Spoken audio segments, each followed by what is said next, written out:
YouTube dons will have lots to say about my stream. And you know what? I very rarely get any sort of like complaints when I stream GTA because they know I know what I'm talking about. So when I play other games, I'm like, I have no idea what I'm doing in them.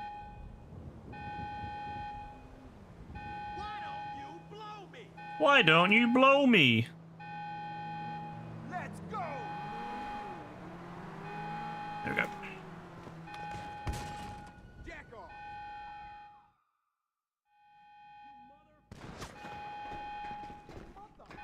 Scream rapping, nah, that's too much.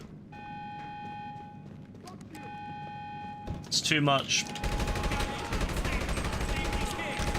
It's like the complete opposite of my kind of music. That's the problem. I like nice. Oh my god, man! The AI in this game is fucking relentless now. I like you know, nice kind of ballads and love songs and stuff from the 80s. You know, nice, light, feathery songs. And then I hear that, and it feels like my head is being drilled into by a guy with a fucking jackhammer. It's not for me. Definitely not for me.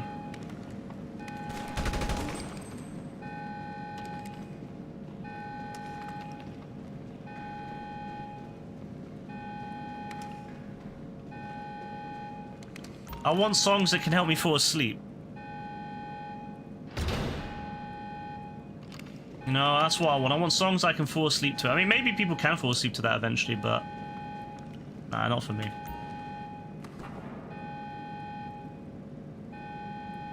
I want to be able to put my head down and drift off if I'm listening to... Like, I do, genuinely, when I'm on the bus and I'm listening to music on the way home, I fall asleep quite often, actually. Like, I micro-sleep in a way. Like, I'll sleep for maybe like 30 seconds and then wake up. And then I'll do that the whole way home.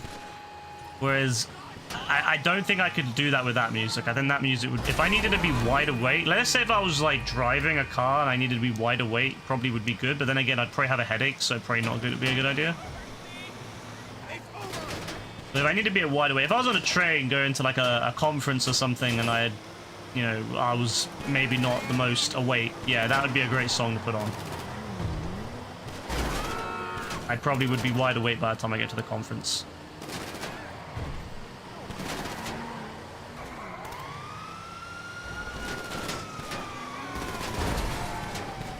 Could you please?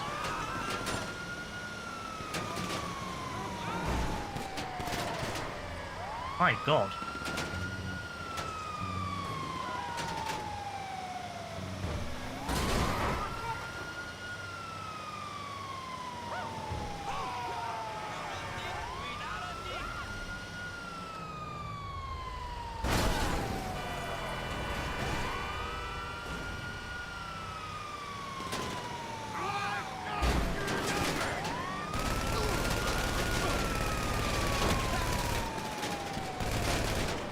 Bro, why are there 3 Donnies chasing me?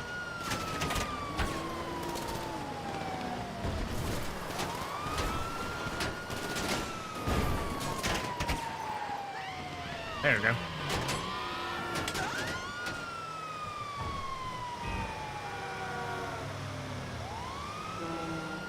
There's some stuff that uses clean singing and harsh vocals to contrast with Beauty and the Beast effect.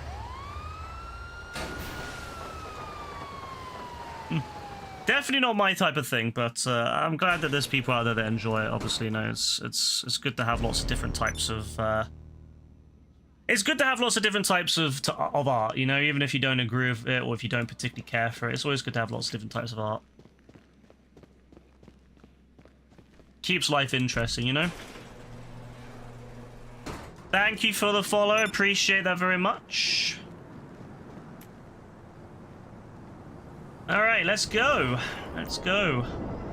So, it is going to be a long ride. This is one good thing about this week, I will say, is that I am getting extra money for doing these jobs, which is very handy because I need to. But it's very annoying because they're giving away a Corvette V10 or D10, sorry, and I have no idea what it is, and I don't know if I want it or not. I don't know if I have it or not either, so I don't want to claim it if I already have it, but then I don't know if I have it or not. So, nice outfit, thank you. It's very, very bright, isn't it? It's a very bright outfit. I'm a big fan of like 80s-esque outfits, and I like Hawaiian shirts. So I'm kind of a big sucker for Hawaiian shirts. So wanted to dress up a little bit for the summer. You know, get dressed up a bit for summer. Get ready for the nice vibe. Also, kind of get ready for GTA 6 because I will be. This is how I'll be dressing GTA 6 as well. Your connection is dog shit tonight, is it? Have you got the AF connection tonight? This is when AF comes back in the future and he says he's got like a multi-gigabit connection now, and that'd be kind of crazy. Man, I actually kind of would like that if he had a multi-gig connection. That'd be great.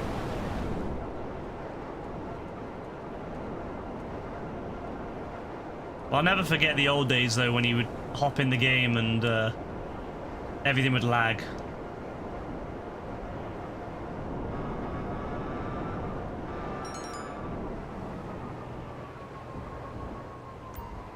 You'd be miffed. Imagine AF having some of the best internet in the entire stream. Yeah, he would. He would drive down the road. Next thing you know, there's AI everywhere. Like, just flying everywhere. Through buildings. Through you at times. God, it was good. It was great times. I think we can all agree it was great times. Simpler times, you know? A simpler, easier time in life. Life has kind of got more complex since then. Giant hot ring. I swear, Rockstar, I don't know how many people out there play hot rings, but I'm guaranteeing it's less than how many people would play something like Arena Wars if it was on a good amount of money.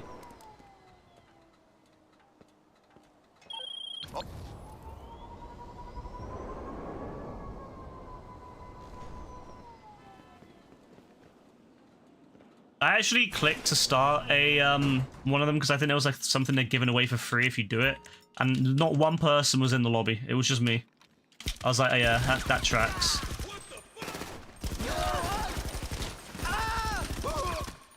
Why am I in there we go. I was gonna say, why am I in stealth mode?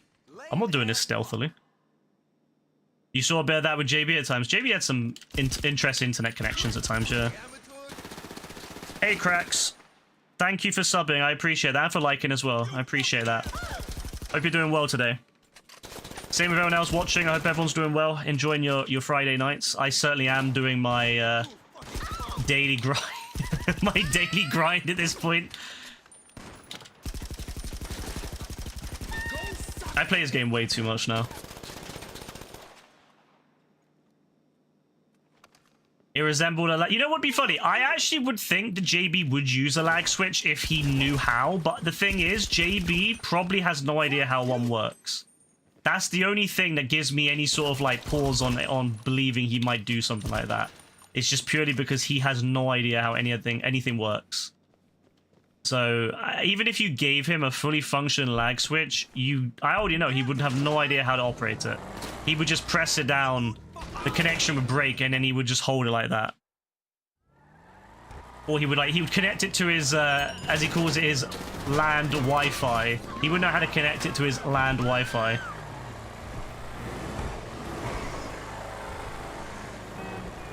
I love that he calls it that, by the way, the land Wi-Fi.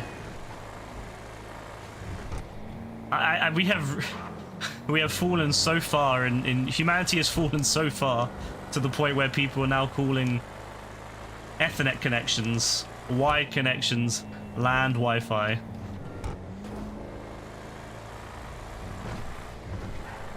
Every day, a piece of my soul breaks.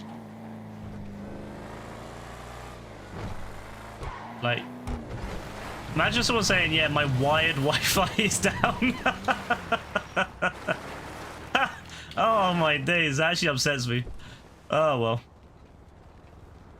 It does upset me, but it is what it is.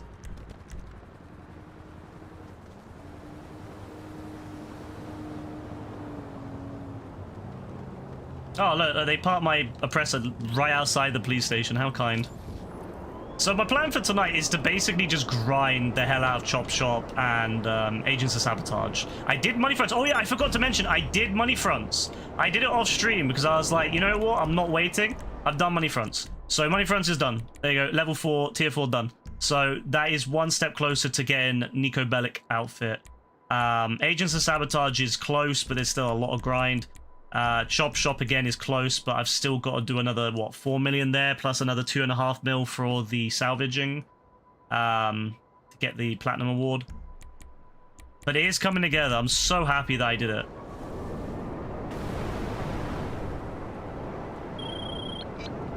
Because I went off stream on that night while I was doing Money Fronts. I was like, you know what? I'm like, I'll just do it. So I sat there and I just did it slowly. I was working on the bot a bit. And I just did it at the same time, and it worked out really well. So, not my, yeah. Not my favorite thing to do, but I did it.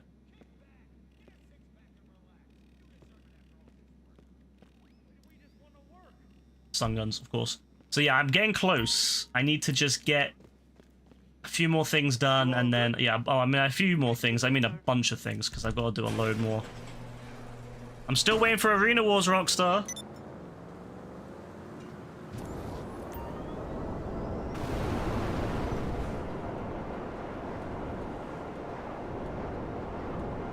Yeah, this is just where we're at the moment, you know, there's nothing else to really do because Rockstar doesn't give us anything fun. Which is why I'm hoping next week is the pre-orders for GTA 6. I'm hoping that drops next week.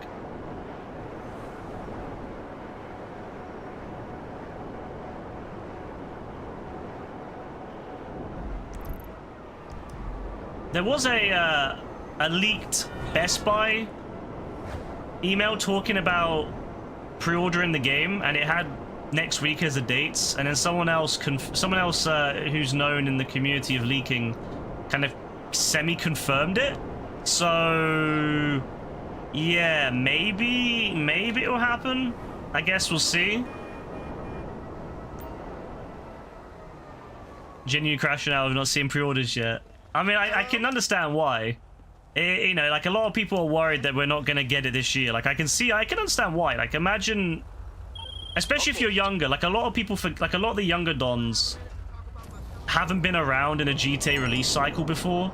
So they're not always, like, they might not understand that that's how Rockstar does stuff, is typically a two, you know, they always do this BS where they announce it, cancel it, you know, well, not cancel it, delay it, announce it, you know, then delay it again. They do this bullshit all the time. They've done this every GTA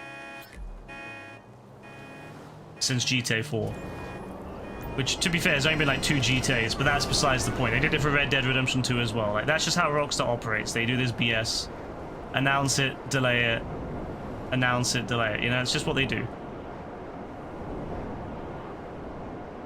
So I can understand why a lot of the younger dons who've only ever experienced one GTA, which is GTA 5, probably are panicking, but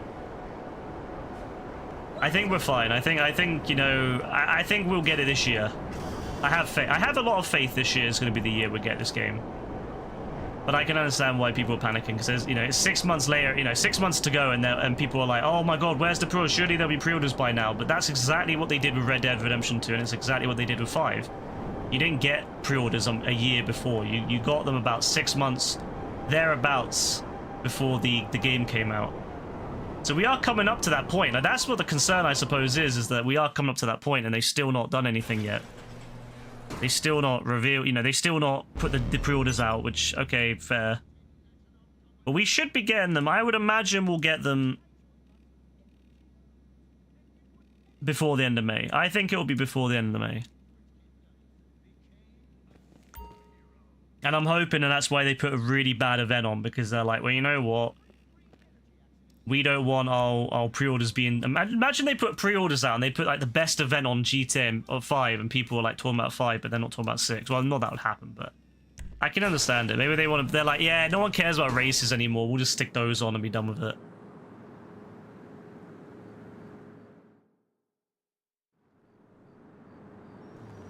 It's time to roll, partner! I mean, boss. Start heading to Mission Row in that chopper. I'll call you once you're on your way. But I have faith anyway, so hopefully we get the pre-orders next week.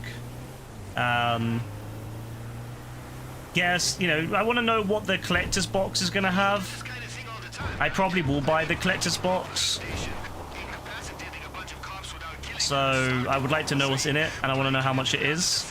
Is it going to be expensive? Like, I'm expecting around about... This is like normal for you. I'm expecting between 150 and 200 at this point for a collector's box.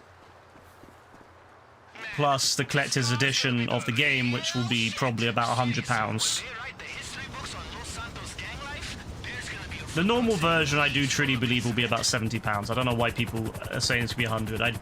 It makes no sense. It makes no sense that they would charge that much. All right, you got this. Now just try to But I do think the collector's edition will be about 100 to 120. how, but you know, be cool. And that will be without any physical shit. Like, that will just be just for the game and, like, whatever digital crap they give us in the game, like they did with Red Dead. And then there will be a collector's box that will be separate. That will be... Okay, you made it onto the roof. Now, if you see any cops, incapacitate them before they see you.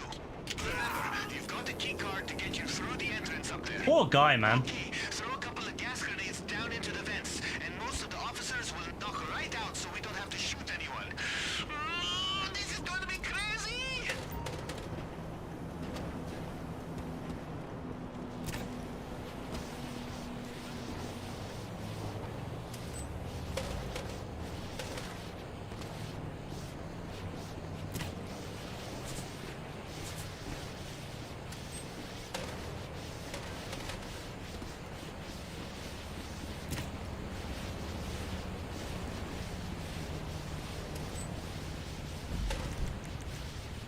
Probably should change my radar a little bit.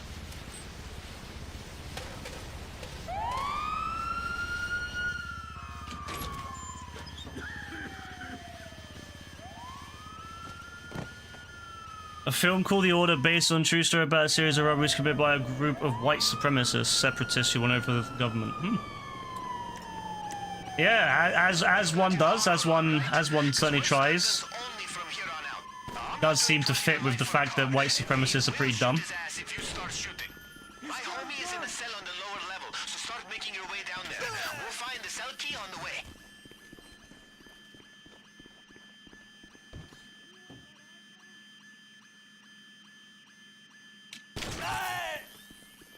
Oh, found the cell key literally first. Okay. That's nice. I never get it here. I usually get it in the other room, so that's quite nice that they've given it to you. Yeah, too bad I'll get absolutely lit up anyway when I go outside. You get the keys? Then get your crazy jailbreaking ass down to the basement and free my homie. Be careful though. The gas won't have made it down there, so the guards are still going to be conscious. You'll have to incapacitate them. Ready? Hell fucking yeah! Shoot the Now, once you get down to the cells, we got to get them open. I think a computer nearby should be able to override the security. For order.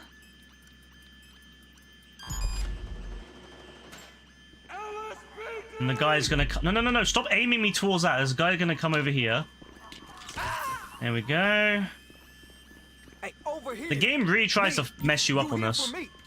Oh shit! Hey, get me out of You're here. still waiting for the Trailer Park Boys movie party. I just gotta get to my chopper. What, on Discord, yeah? Did I forget to mention? King Tiny has a chopper, and that's his plan to get out of town. Podcast must be taking off for real. You just gotta get him to take off. Oh, those sirens are everywhere.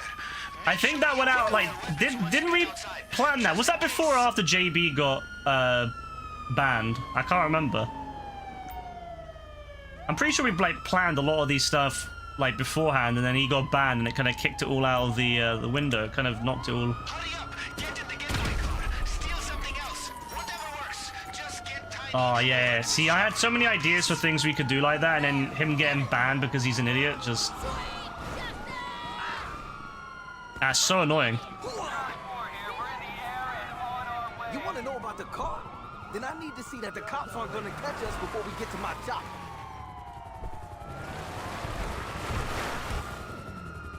Holy shit! Chill. Isn't the movie like 20 years old? I think so, something like that. I mean, well, they had a few films that came out. It depends on what film, I suppose, because they had different films.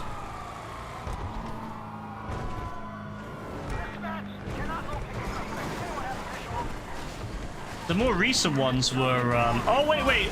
Actually, I think Dean, you're talking about the original one, aren't you? You're talking about the one that inspired the series. So you're talking about the one from the 90s, or the early 2000s, very early 2000s. The one that's in like black and white, and they're like very like Julian and Ricky are kind of the opposites. Like I'm pretty sure in that one, Julian was more like Ricky is in the later one, and then Ricky's like different to like Julian, like that, because that's what they like. I swear that's what the original film was like, and then they ended up changing it a little bit when they did the series to, I don't know why. Seriously, King Tiny is going to be dining out on this for the rest of his life. Or until he ends up in jail. Again. See, that one is old. That one is really old. Oh my days. Of course, JB just had to be stupid, didn't he?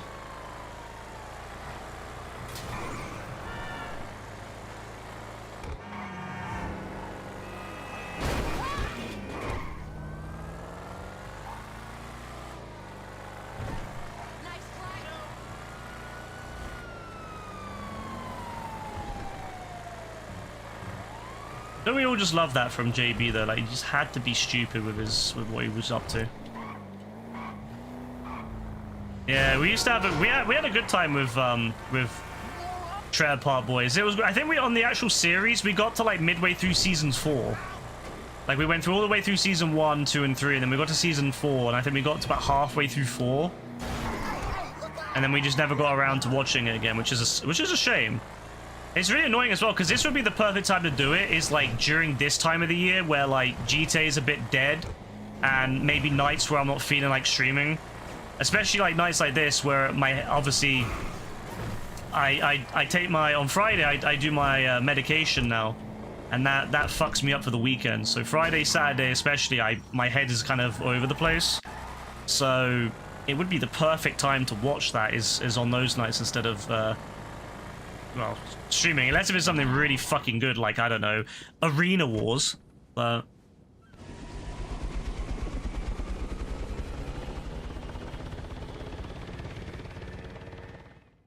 yeah, would have been good. It's funny that Nicholas Hoult played a Nazi in 2024, then 2025 played a billionaire who hates illegal immigrants who are literally aliens. I mean, I could understand the second one, to be fair.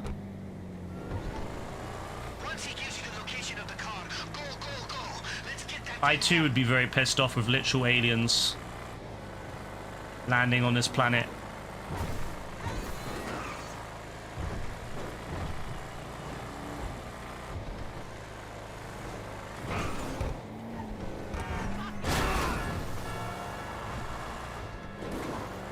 It's because I'm bald like Lex. I mean, somewhat, but I also just don't want literal aliens landing on this planet.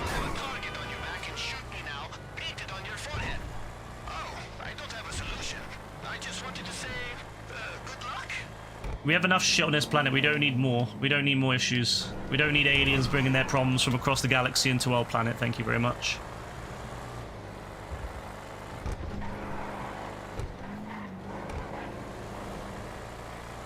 Watching the Self Saga music play back in the day was Prime Discord. That was, yeah, that was great, to be fair. I think we watched, I swear we watched Freezer as well. We went through like the Freezer battle, which was like a good hour or something long, and then we did Cell. I don't think we ever did Majin Buu. I think because we didn't end up doing Majin Buu because most people hadn't got there yet, or at least they hadn't maybe watched most of it. But Freezer and Cell, we watched.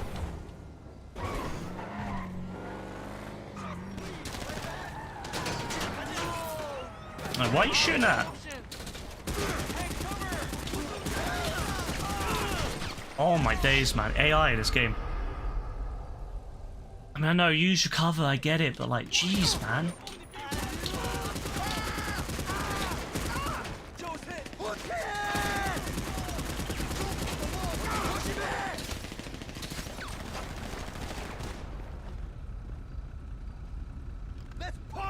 The Friday-thon was the first movie part. Probably the first and last at this rate. I got him.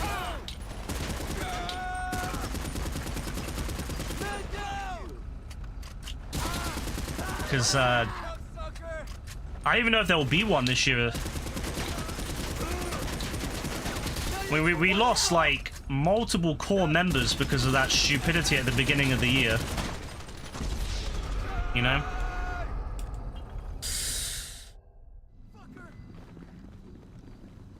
Honestly, so stupid for them lot. I'll never get over that. I'll never like forget how dumb that whole thing was. Alright, thank you.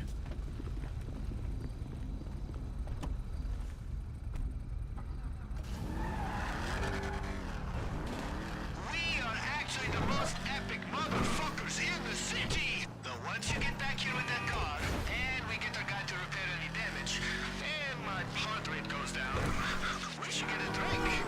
If you want. Or not, or whatever you think. Whew, my heart. My heart. Died a few times, but do I care? No. Dominator GT. Wait. What's this like with the roof down?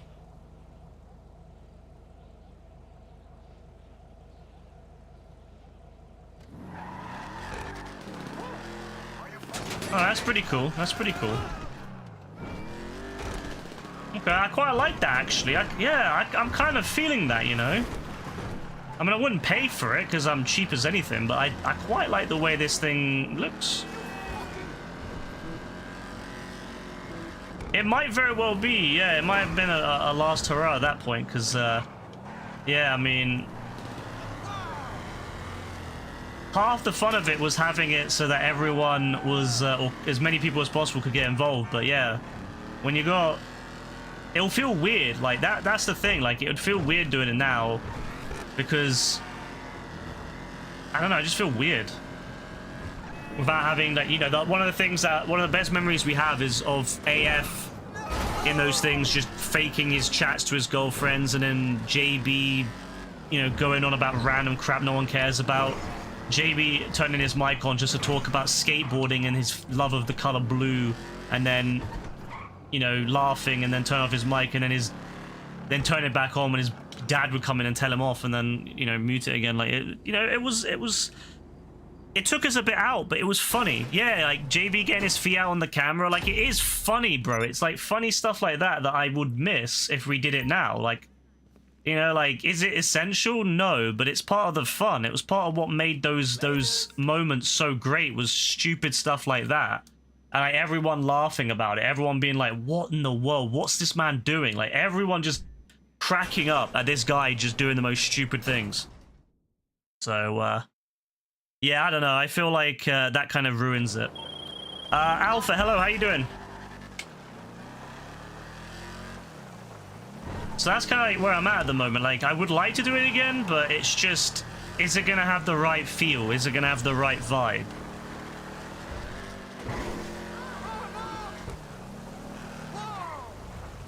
So I guess we'll see closer to Christmas.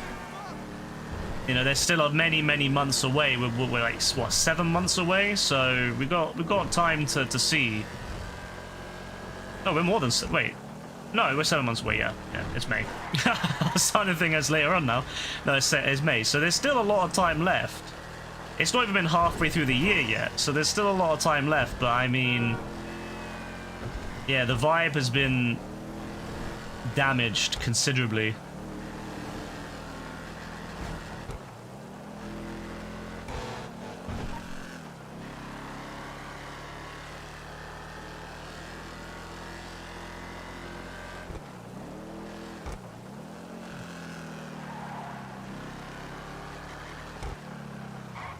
Yeah, nice.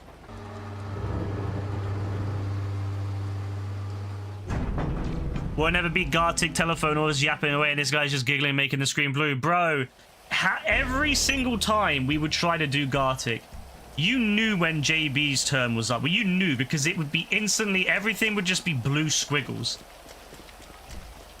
You knew someone had got a JB one.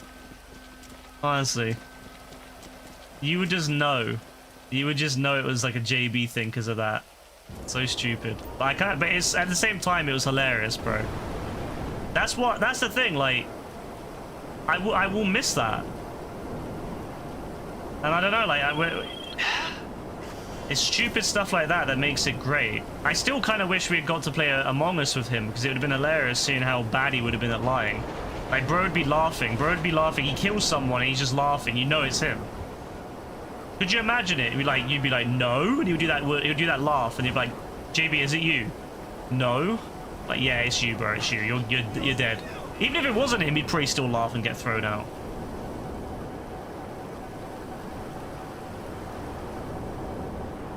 Is Avatar still the only cinema trip this year? No, we actually went to see Project Hail Mary a couple yesterday actually, and it was really good. Yeah, it was somehow still in the cinema. Only a few showings, but we managed to catch one in the afternoon, and it was I can see why it was so loved by people. I can fully understand it.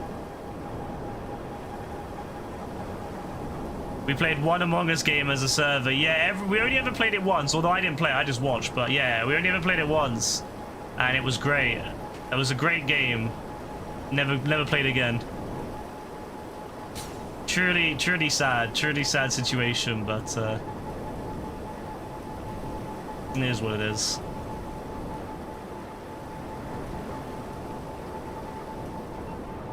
Oh yeah, I've done that, so that's nice.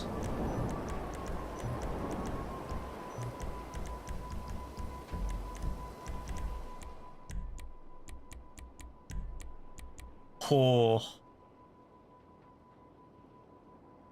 that's put up there a lot. That's 6.8 mil now. In one go, I've increased it by 700,000. That's nuts. That's insane. Like, that's actually insane. Ryan Gosling is actually an insanely good actor for these things. You know, like. He really did a great job, especially considering he's in a spaceship on where he's effectively on his own for most of the movie. Having to like carry that is extremely difficult, and he plays it very well. So I really enjoyed it. I had a great time with it. It was ruined because these dumbass kids came in midway through. Well, towards the end. It was in the emotional moments towards the end, like maybe last 20 minutes, if that. And all these dumbass like kids walking in, you know, shining their phones around, ringtones going off, like drug dealer type ringtones going off. I was like, yeah, great. But thankfully the staff of the cinema came in, like the manager and like a bunch of employees came in, and they were like, you need to leave, because if you don't, we're gonna call the security, call the police. So they paused the movie. They just straight up paused the movie, and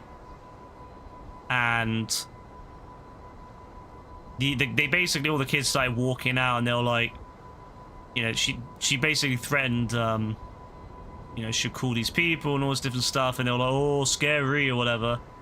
But they did leave, and then I imagine gave her a lot of abuse when they left. But I'm very happy with that, and she did end up rewinding the film a little bit, a couple minutes, just so that we could have another watch of what that emotional scene, because it was a very emotional scene when things are going a bit crazy. And you know, it's the very big emotional scene towards the end. It was very sad moment, you know, where and yeah, it would have been very, very annoying to miss that, because it was such a sad moment and such a like emotionally intense moment. I would have been very sad to miss that. So she did thankfully rewind it and apologized, but of course it was these stupid kids for doing that. Alexi, hello, how you doing? W stream, thank you. Appreciate that. What are we doing? Fine art, yeah? Might as well. I like fine art. It's easy. So yeah, it was a great manager, really good manager. Really thankful that she did what she did, and it gave us a chance to finish off the film and properly. And because I would have been I was still following along.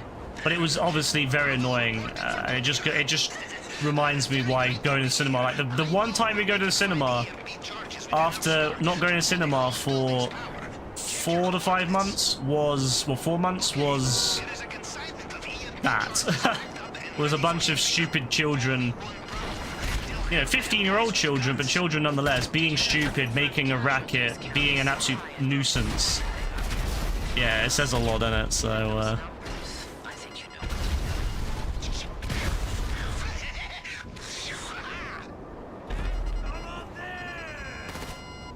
So yeah, I don't think we'll be going back again, to be honest with you, after that one. It just kind of proved the point that, well, we will go back for Spider-Man, of course, but we will be going to the expensive cinema. We'll be going to the expensive cinema, which is a little bit further away and which the children cannot get into.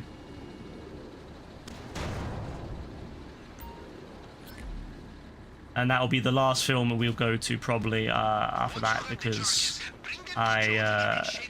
yeah, going to the cheaper cinema is fairly accessible, but going to the expensive cinema means paying money for travel. It means paying money for much more expensive seats. So yeah, there is a much better experience. We never get disturbed in the nice cinema, the more fancy one, but paying per person, you're looking at least about £15 to £20 per person, whereas going to the cinema we usually go to, it costs us no more than about £7 per person. So yeah, I don't really want to spend the money going to the fancy cinema unless if it's something that I really want to see, which is Spider-Man. Like, yeah, like I'll pay for the Spider-Man, but yeah, anything else, I'll do it for Spider-Man and Doomsday. That's it. Other than that, no, I won't pay out that much money for anything else. Spider-Man and Doomsday is all we're gonna go see this year. Maybe if we manage to catch a very early showing, if we're both available during the earlier in the day, maybe we'll go to see Supergirl. Maybe it would have to be much earlier in the day before all the kids are available. But then again, now that it's at that time of the year where the kids start finishing school and also finishing exams, there's a lot of these little ratty 16-year-olds who think that they own the world, and you know, they're out there causing mayhem instead of doing anything productive. So yeah, very jarring experience. So yeah, we'll probably end up going to the fancy one to avoid that for the most part on those two films. Yeah, going to Spider-Man, I mean, that's crazy, Dean. I love how much like Spider-Man is able to pull you out though, especially because like it's got Punisher in there. It's got a lot of good stuff going on in Spider-Man this time. I like the more adult Peter Parker story. I'm loving the whole, you know, Punisher involvement. You know, the fact that there's the hand and stuff very likely to be in it. I mean, I'm assuming that the ninja-looking dons are the hand, so, or somewhat related. I mean, we know that the hand is going to be in Daredevil season 3, so yeah, it's very likely that that is connected. So yeah, there's a lot of fire in this season coming up. That'd also explain why Danny's coming back, because you know, gotta have the Iron Fist if you got the hand, right? So yeah, very exciting times.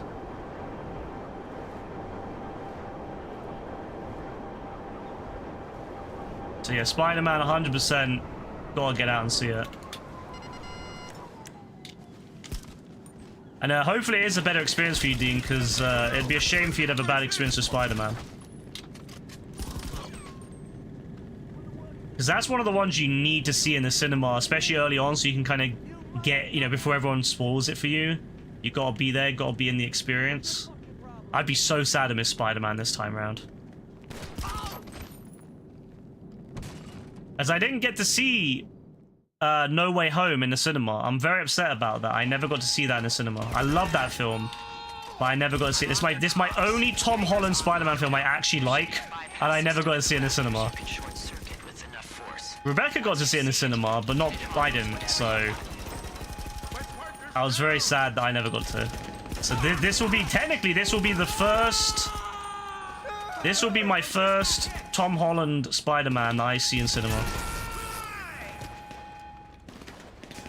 If a Spidey screening isn't friendly, is it really a Spidey screening? No, it'll be more of a Venom screen at that point.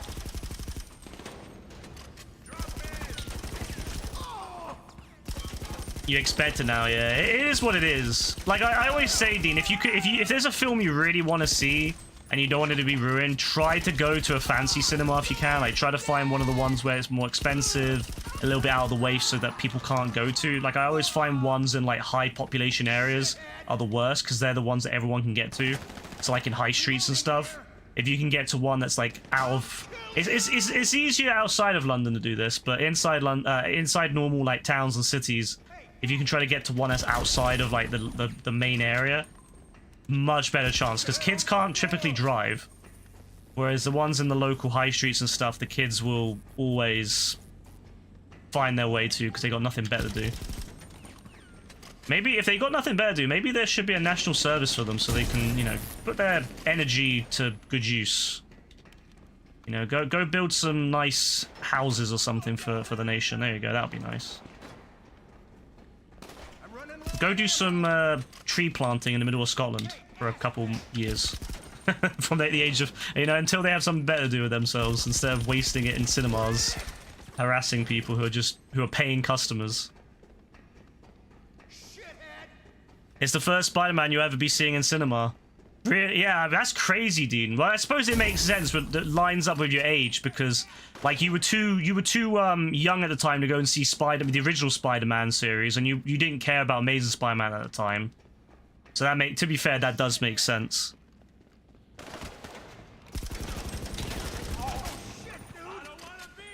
I keep hoping that they'll put some of the older films back on, like for anniversaries, but they've not done that yet, sadly. I've managed to catch Jurassic Park and some other films anniversaries, but I've not managed to catch. Have I managed to catch Spider-Man? Maybe I did actually. I forgot. No, I haven't. No.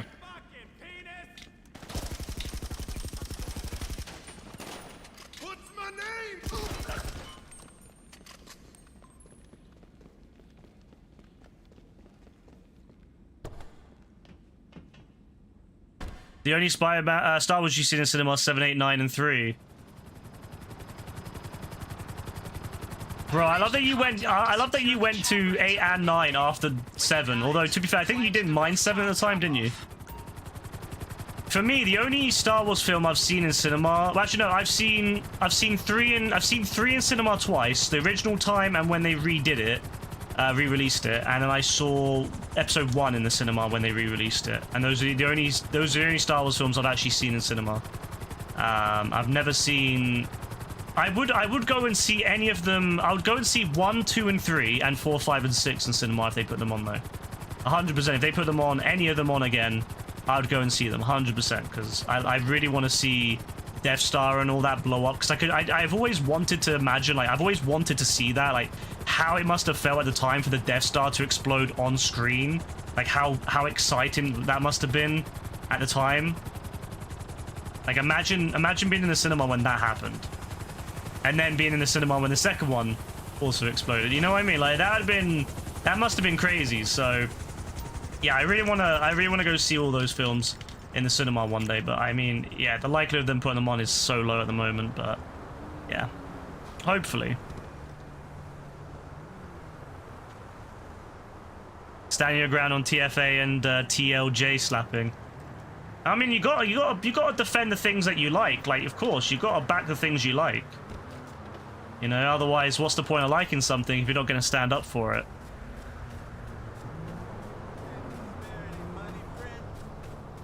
Yeah, I remember, Dean. I remember he said 9 was a date. Wait, Dean, was that your current girlfriend, or was that like a different? Was that just a different date? Because I don't think I ever asked, or you know, I don't think we got clarification if it's your current girlfriend or if it was like a previous date. Nah, you know what, Dean? Maybe there's a reason that was a different person. Maybe there was a reason for that. Oh yeah, because that was pre-COVID, wasn't it, bro? It's all blurred in my head. That was pre-COVID, wasn't it? 2019 or something. Yeah, and then your current girlfriend's like from during COVID, right? During the was it like middle of the year or something that you started seeing her? Middle of the COVID year or whatever. Yeah, maybe there's a reason that the other one didn't go anywhere after that. To be fair, Dean, no offense, bro, but if someone took me to see episode 9, I would want to see them either. Finishing up another phone call. I would 100% not want to see them ever again. Hits the keyboard with more coherent messages. Oh my god. It worked out though, bro. It worked out for the better, you know? Of my contact. It worked out for the better. Like, thankfully, you end up meeting someone that actually really gels with you. So, it worked out all for the better. So, in a way, Dean, maybe you can thank episode 9. Maybe the one good thing about episode 9 is that you ended up later on meeting someone that actually really works for you. So, you know, maybe that's one positive thing about episode 9 is that it meant it never went anywhere with the other one. You can't be around here. Find cover. Hey, you gotta go. Your AMC showed the Raimi Spider-Mans from September 26 to 8 last year. No, they didn't do that here. There's no AMC cinemas over here. Like, no, none at all. It's I don't even know if I don't know if they own any of the cinema brands here, but no, there's no AMC cinemas. As far as I'm aware, none of the cinemas in this country, except maybe none of the mainstream ones, showed Spider-Man. I think they showed maybe Spider-Man 1. No, I think they showed Spider-Man 2 during 2024. But like a few of them, but not like a lot. I don't remember there being like a large re-release or anything, sadly. Picking up multiple signals concentrated in one location. Could be some kind of event, a social gathering maybe. Scope it out. And if you find our guy, get close enough to get a clear scan of his face. So Dean, what are you saying? Yeah, you're gonna take your girlfriend to see any of the sequels, yeah?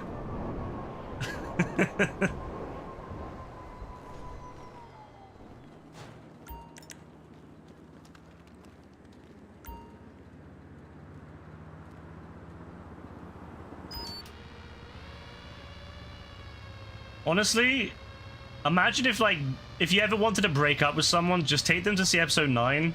Easy breakup. Never watch any of it again. Oh my days, it doesn't matter where it is, you don't want to see it. That's funny, man. I probably should have looked at the picture before I started this, because I can't remember what he look. I have no idea what he looks like in this. Oh, my bad, that's my bad. No, not you. I know it just activates if I see the person. See? They're on a date as well, look.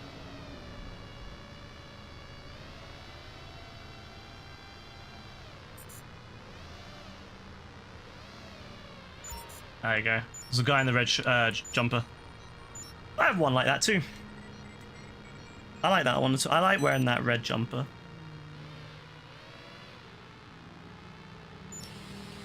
Okay, the scan's coming through.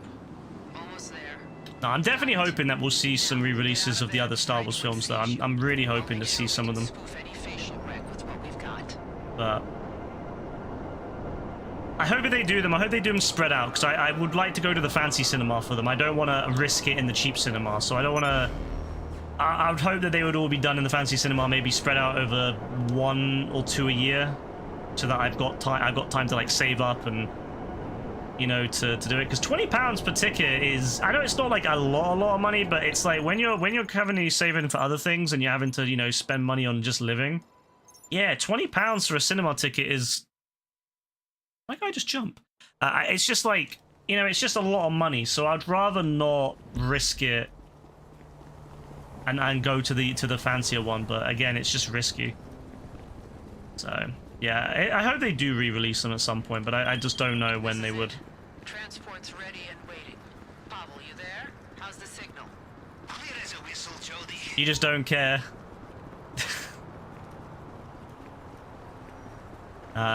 I mean, I'm not even like... I might go and see Grogu and all that, but again, it just depends on like...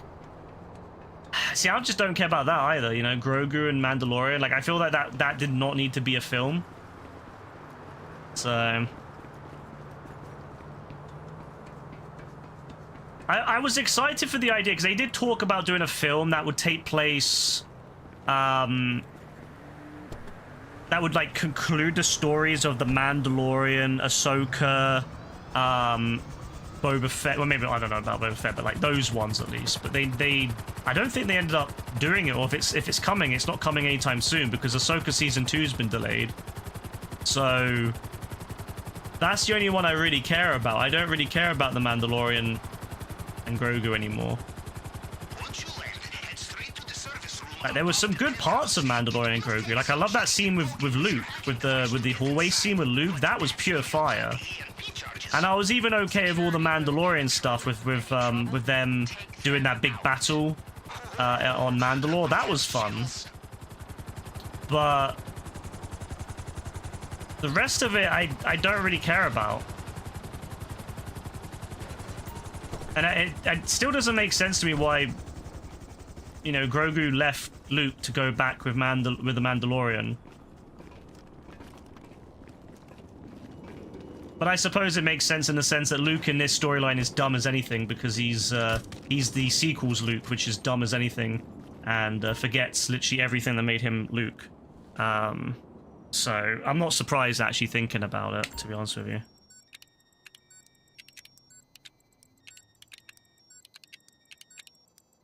Like he's like, oh no, you can't have attachment. What do you mean you can't have attachment? Like, you know, like, how can you not understand attachment, Luke? Like when that was the main issue with the fall of the Jedi Order the first time, was that you know the Jedi was so, you know, so obsessed with this dogma of this, oh, you can't have attachment and all this. Luke learns all that. You know, and he learns all that. He realizes that. He realizes why the Jedi fell. And then he's like, yeah, I'm going to do the exact same thing that they did before, and we're not going to learn from it. I mean, bro, come on. Whereas, like, Legends Luke is like, nah, we're going to do something different. Even like, early... Even, like, the Star Wars game, the Star Wars Battlefront game did a better job with Luke, where he was, like... Where he comes in and speaks to, what's his name, Del, whatever. Not Del Boy, but the other guy. And he's like, I love that whole scene where he's like, I'm gonna take this. And the guy's like, you know, I love how it's like that whole thing with, you know, where he was like, why should I let you? And he's like, because I asked. And then later on, the other guy says something, I can't remember the exact thing, but he says something, he's like, and he says, because you asked. Like, I love that was a really good Luke. It really showed that Luke was quite wise. And then we get the Luke now, and he's like dumb as anything. So I'm actually really not surprised that the Grogu and Mandalorian has that dumb Luke. So The art piece should be in Trotman's man cave.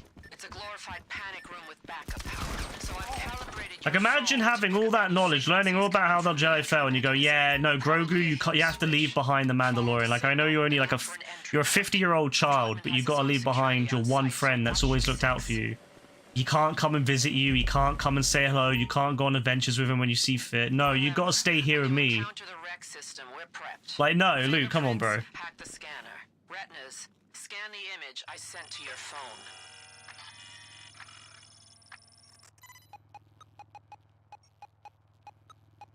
One, two. Yeah, so that, yeah, I'm not surprised. So I'm not really into the Mandalorian side of things. Like, I just don't really care about the whole storyline. 1, 2, 3. And the one thing I did care about, which was the, I do like Ahsoka. Like, I'll still care about Ahsoka. So I'm really curious about what they're doing with it. But the one thing I really liked was the Acolyte. And it's the one thing that got so much hate that it got cancelled. They won't make another season, even though it was very popular by the people that aren't vocal about it. But because there were so many vocal bastards out there who are absolutely obsessed with the idea that this black woman existed. Redistribution of stolen goods does bolster the economy. I'm in. And now we'll never get a sequel to it. A pressure plate, huh? Neat device. And I'm never gonna see my guy anymore. The guy, you know, the savage ass helmet actually looked cool on like Kylo Ren's helmet. Actually such a savage fighter. Doesn't cry and act like a bitch like Kylo Ren does. Actually gets shit done. Bro could have just had a meltdown like Kylo Ren did.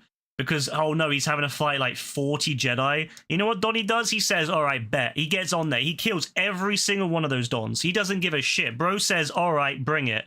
Kills every single one of these Dons. Doesn't give a shit.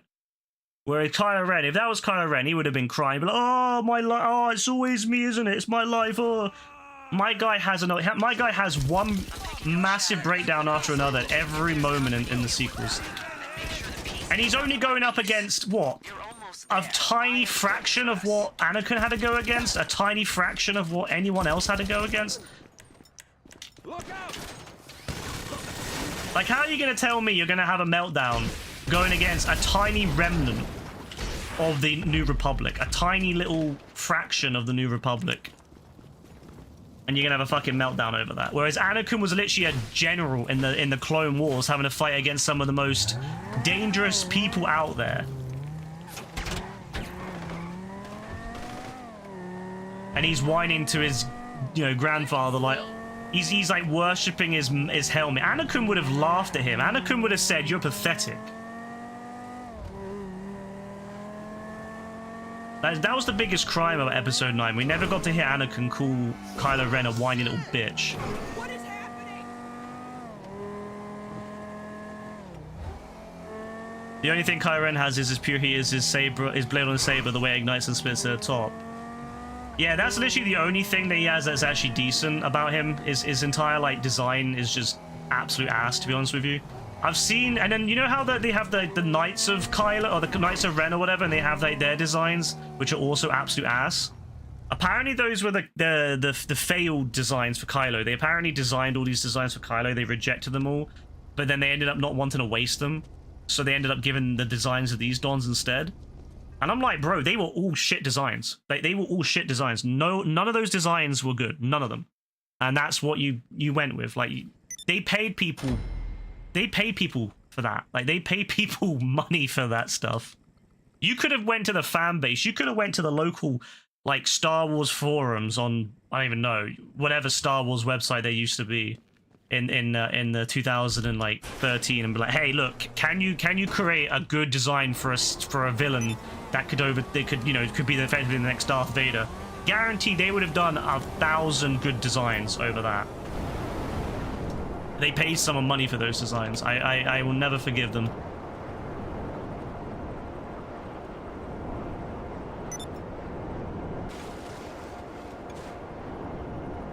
You like him? Yeah, to call out neo-Nazis for being petulant bitches that literally laugh at their heroes and so pervert their ideals in the process. You ignore Rise of Skywalker. I mean, maybe there's a deeper meaning to it all, but to me it was just like, this character's shit, his design is shit. The only good thing about him for me is the actor who plays him, who is really talented, Adam Driver. Really like him. I think he could have done a much better job. It wasn't his fault that he was given shit to work with. I feel bad for all of the cast, to be honest with you. Imagine signing on for a Star Wars film, knowing that you've got, you're going into a series with a lot of fans, a lot of, big pedigree, and you get gifted that. I'm not gonna lie, if it was me and if I got that script, if I was any of the cast and I got that script for Episode 7, I would have quit on the spot. I don't care. I would not have done it. It was an absolute disgrace. All of the shit of the prequels, but with none of the heart of George Lucas. Like, that's a simple reality of it, They had all the shit of the prequels, but with none of the heart. None of the heart, none of the soul that George gave it. George had so much heart and soul. Everything he did, even if it was utter trash, you would enjoy it because it had passion to it. It had someone who actually had a lot of, he loved it. And I love that. There's just something about George. Whenever you watch anything to do with him, he's always so. You can tell he cares, even if he has no idea what to do. But my God, the prequels had none of that. They were sterile. All tick box events by big executives who had no idea what made Star Wars.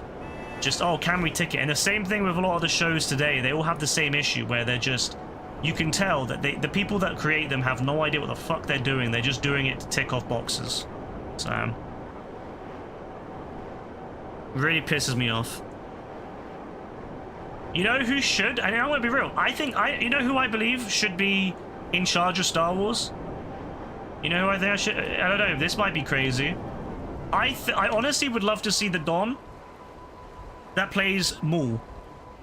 and Deacon, and I think he has such a passion and such a knowledge of the shows and of the films and of the characters.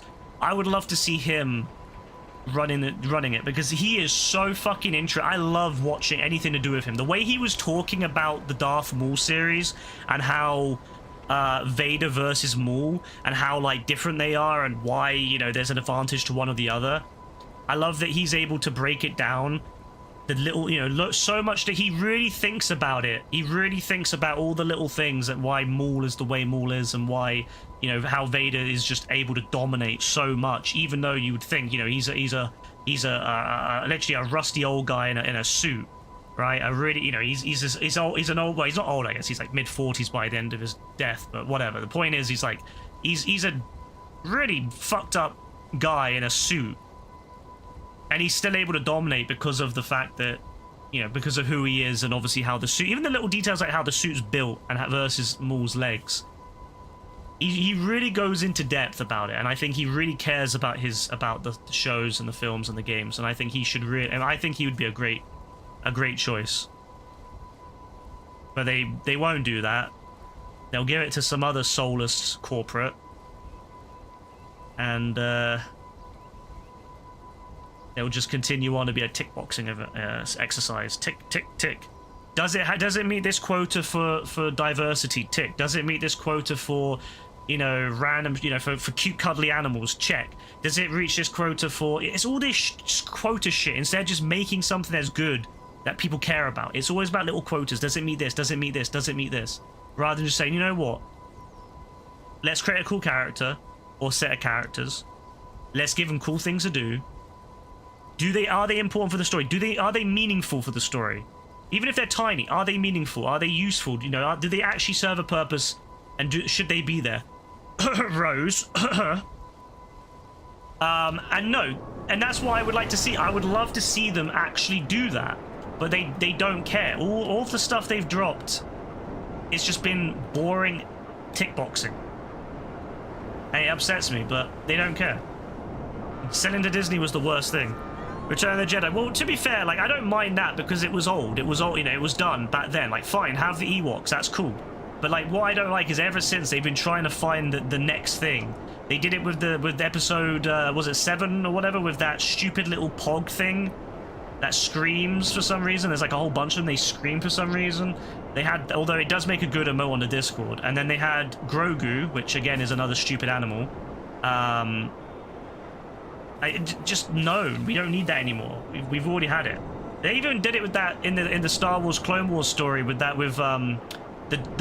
hut that's now in the Grogu film, the Rotter or whatever his name is.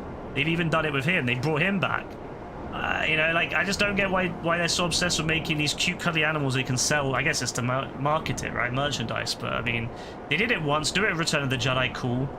Then why do they need to do it now? So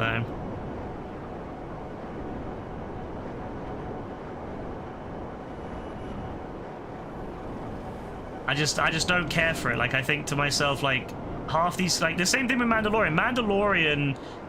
The problem with Mandalorian is that Grogu shouldn't be part of the plot anymore. That's my issue with it. Grogu should have been ended. The Grogu story should have ended when he met Luke. That should have been the end of Grogu. We should never have seen him again after that, other than maybe occasional episode. But the fact that they brought back Grogu and it's like such a core part of the show. The whole point of the Mandalorian series, at least as I understand it, was supposed to be what, like, it's a different story every week type thing. You know, he goes around, he does this, he does that. He basically just goes around collecting bounties and getting involved in other stories. And it seems like all that's been thrown out of the window so that Grogu can take a large portion of the story, which I just don't care for. I couldn't care less for Grogu. It's such a, you know, he's basically just a baby version of Yoda without any of the interest or any of the intrigue that Yoda had. Yoda was this old Don, you know, 1,000 years old, mass amounts of stories that could have been told. You know, what's he know? What does he know? What's he been through? None of that is really explored. There's so much intrigue with him, whereas Grogu is just this little 50-year-old baby that was at the temple. We've seen that he was just at the temple. I guess we don't know much about him, but I mean, I don't care. Like, I just don't want to see anything about him. He doesn't have any sort of interest to me. You know, Yoda is cool. Like, if he has a relation to Yoda, like, I remember people thinking, is he Yoda's baby, or Yoda and Yaddle's baby? And I prefer that, to be honest with you. Like, I probably would have liked that a lot more than what they actually did with baby, or Grogu, whatever his name is now. I still think of him Baby Yoda, because that's what everyone called him for years. It's so disappointing that that's what they gave us. Chorus thinks Samus done with screaming that's in Maul's saber when he swings in the series. Oh wait, really? He did that? Oh, that's awesome. No, like, I don't know, I just don't care for all this stuff, and I don't think any of them really, like, none of them would take any chances. I mean, the one thing they took a risk on, for better or for worse, was trying to make a series set in a different time era, and it just got absolutely slated, so I don't see the point anymore. I think Star Wars is pretty done at this point. I think maybe the best thing really would be just to take a 10-year break. Just take a 10-year break, call it a day, don't bother with it anymore. Come back to it in about 10 years when you've got some something good to show.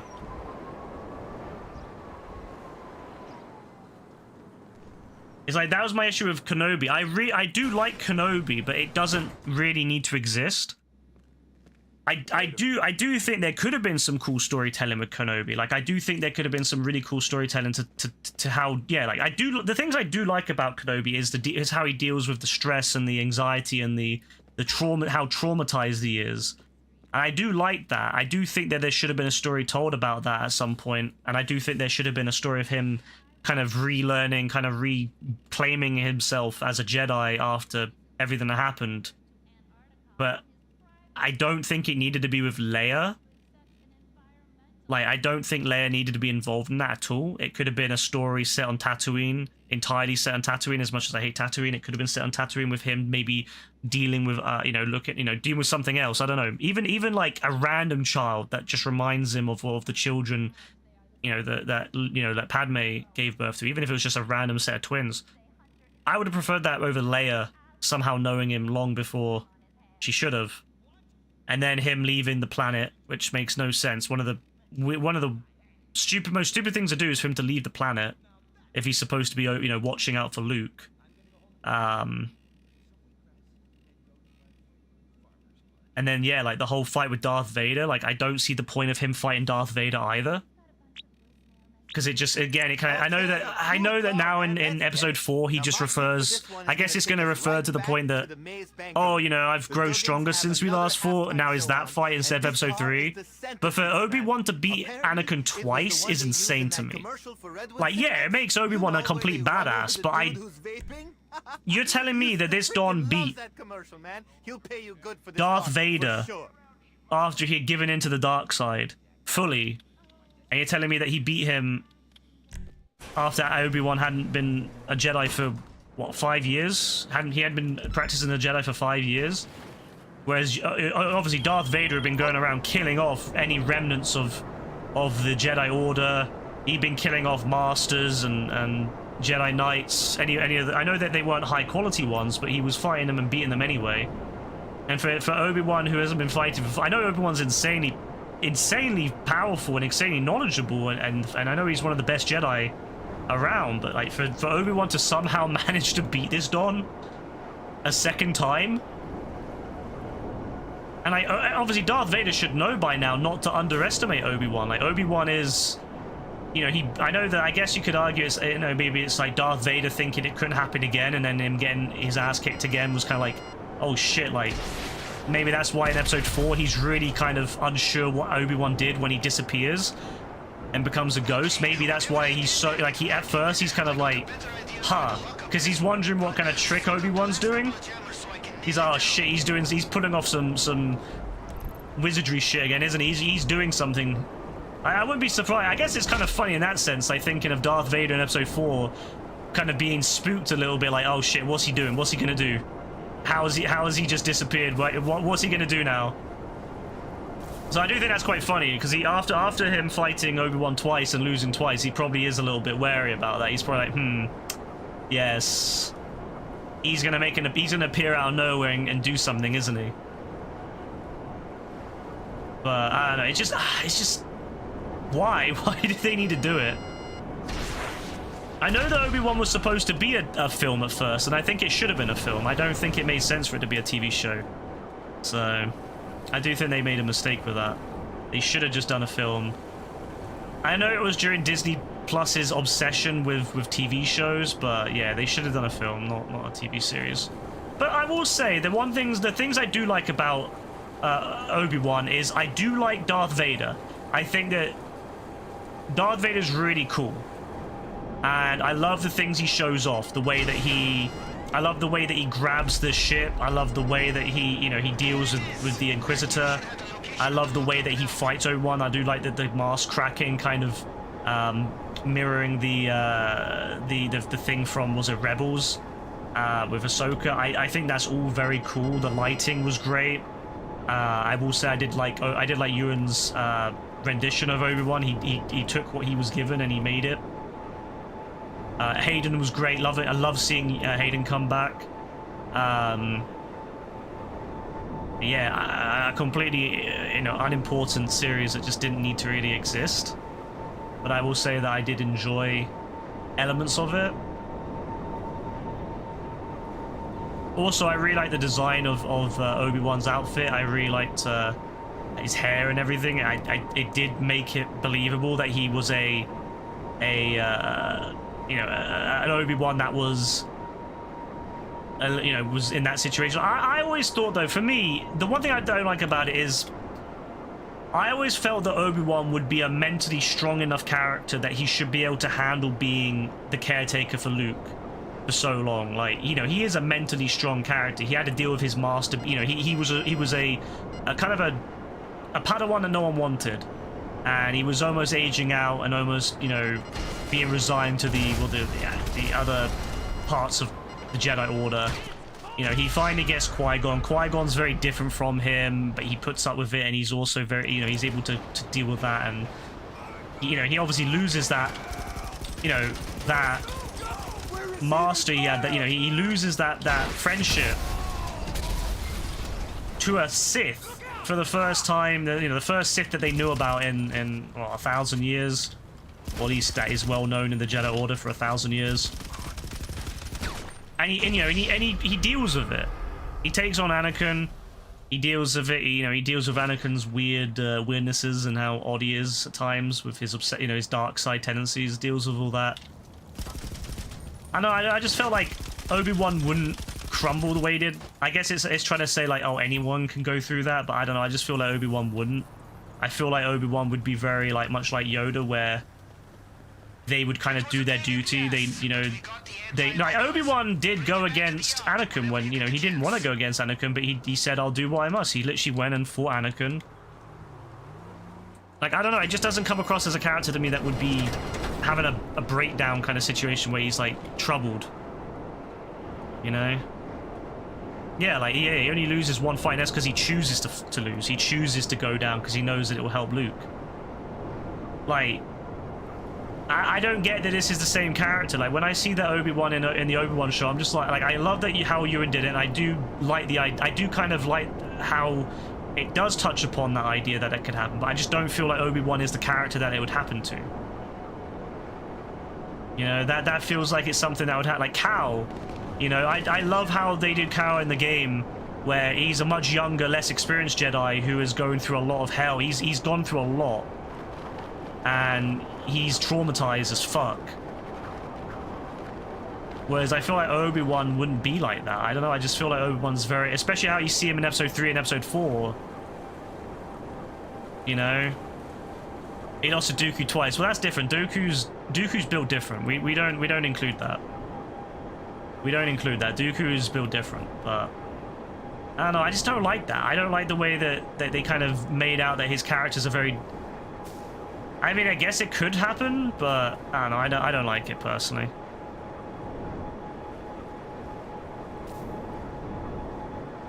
But they went with that story, and they did an okay job with the storyline. Again, my main issue with Obi-Wan was it wasn't necessary, that storyline, but fine. The Inquisitor was terrible. Nothing to do with her race, nothing to do with any of that. It's just she was terrible. I think the actress is probably fine. It's just her character was pointless. Terrible character. I would have taken literally any other Inquisitor out there. Even the weird Dom with the umbrella head thing, the umbrella hat. I don't like how they did the Utapauian guy, the guy that they're supposed to have an elongated head, but he's got like a normal head. I don't know why they went with that when they did a much better design in episode 3. But fine, whatever.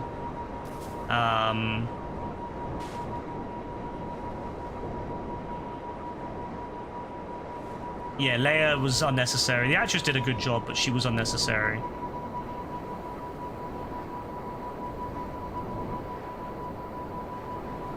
Alec Guinness better know he's cool. Yeah, I mean, I hope he does, because, yeah, it was a fire. He's created a great character. He created a great character that is now so loved that, you know, even years later, people love it.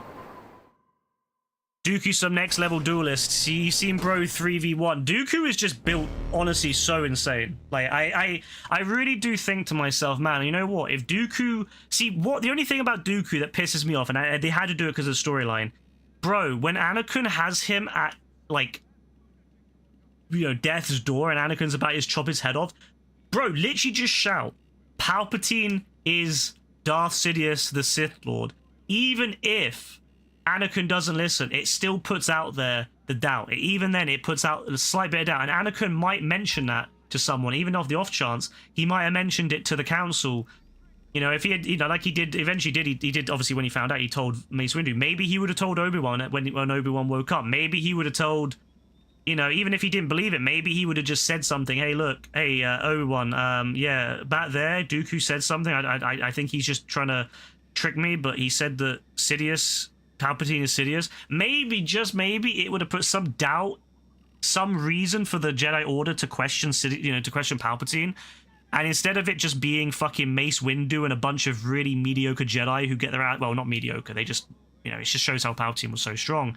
But instead of it being them lot, maybe it would have been fucking Mace Windu, you know, and he would have, you know, maybe it would have been Yoda as well and a bunch of other top-notch, you know, top of the top level Jedi instead. You know, like, you know, the finest duelists in the galaxy, rather than just it being a bunch of whoever was left in the capital that night. You know, maybe we would have got some fire in there. Obviously, the story was told; they couldn't really change it. But that, yeah, Dooku, bro, why are you staying quiet, bro? It would have made more sense if Anakin had maybe singed his vocal cords quickly with the lightsaber just before he could speak. He maybe when he was fighting, he just singed the vocal cords and he wasn't able to speak. Maybe that would have made more sense, and him just sitting there saying nothing for the 10 seconds it takes Anakin to decide whether to kill him or not. Especially after Sidious said, "Do it." I would have been like, "What do you mean, do it? Hell no, hell no." I would have said no. What do you mean, do it? I'd have been like, fuck him, I'm not going down because of him. That motherfucker right there, he's a Sith Lord. That motherfucker right there, he is my master. He is a Sith Lord. Bro, don't do it. Don't do me dirty like that. I know this place is abandoned, but don't attract too much attention. Unless Palpatine intentionally lost. I don't think Palpatine intentionally lost. I think that Mace Windu is just such a powerful Force user with his lightsaber technique and the fact that he's able to push back, because he basically is able to take the dark side and then use it against a dark side user, which is an insanely awesome fucking technique. Like, being able to use a dark, like, he's going against the most dark Force, you know, dark side user at the time in the galaxy. No wonder it was so powerful. He was going against someone, everything Palpatine was giving was going back to Mace, and was going back from Mace to him. Like, Palpatine, the more dark Palpatine went, the harder it was for Palpatine. So I do truly believe that Palpatine lost in that situation. And if Anakin hadn't rolled up, that would have been it.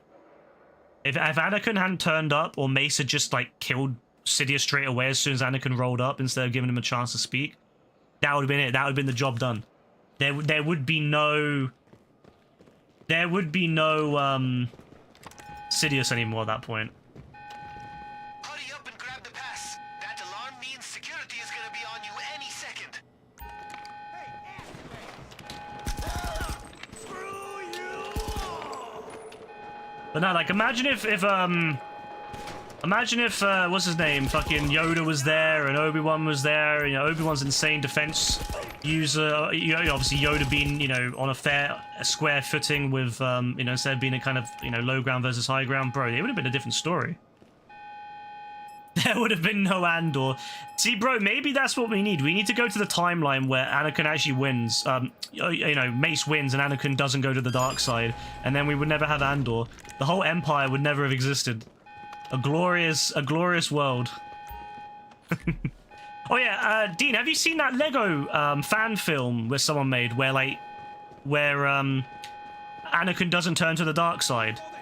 They make it in like Lego and it's like the fight of Mace Windu versus Palpatine, but instead of Anakin like going to the dark side, he doesn't, and it's like, yeah, it kind of tells like a different story.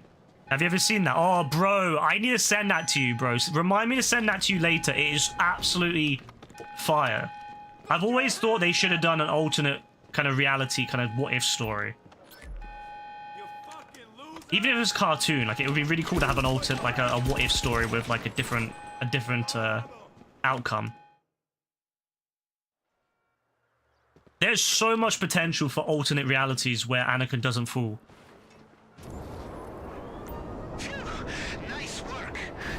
Because Palpatine had lots of backups in place. Palpatine had all these things, and you know, going on in the shadows. Even if Anakin hadn't gone to the dark side, I don't think that would have been the end of the thing. I don't think the galaxy would be safe and everything would be perfect. I think there would have been a lot of, you know, Anakin would have had, you know, Anakin and Obi-Wan would have had to go around finding these, you know, whatever the fuck Palpatine was up to. There would have been a lot of shit going on behind the scenes. So I feel like that would have been a great universe, like a great storyline to tell with, you know, Anakin and Obi-Wan seeking out all the different things that Sidious was doing. But yeah, I'll send it to you after stream, bro. I'll stream for like another 30 minutes. I only want to do a short stream tonight, so I'll stream for like another 30 minutes to 45, and then I'll pull it, and then I'll send it to you because it's really fucking cool. It's really fucking cool.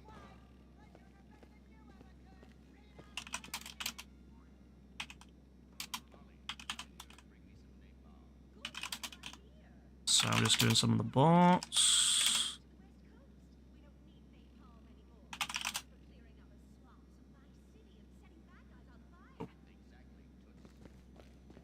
Yeah, so I'll do that. I'll play for another 30 minutes to 45, and then I'll do that, because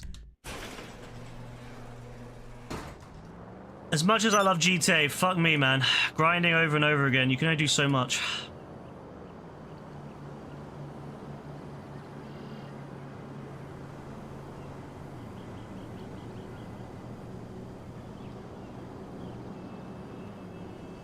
Also, can we imagine in another universe where Anakin doesn't go to the dark side, we would have got full-powered Anakin Skywalker. Like, we already know this Dom was already shaping up to be one of the most powerful Force users in existence, right? In history. Imagine what would have happened in a timeline where Anakin, instead of turning to the dark side, had actually helped defeat Sidious. In that moment where he could have gone to the dark side, he chose light. Because that would have been an absolute... Because obviously, if Mesa killed Sidious before Anakin got there, and Anakin wasn't part of the decision-making, I think Anakin would have still been on the dark side a little bit. I think, he would have still led towards that. He would have still gone towards that direction, I think, slightly. At the very most, like a grey Jedi. At the very least, a grey Jedi.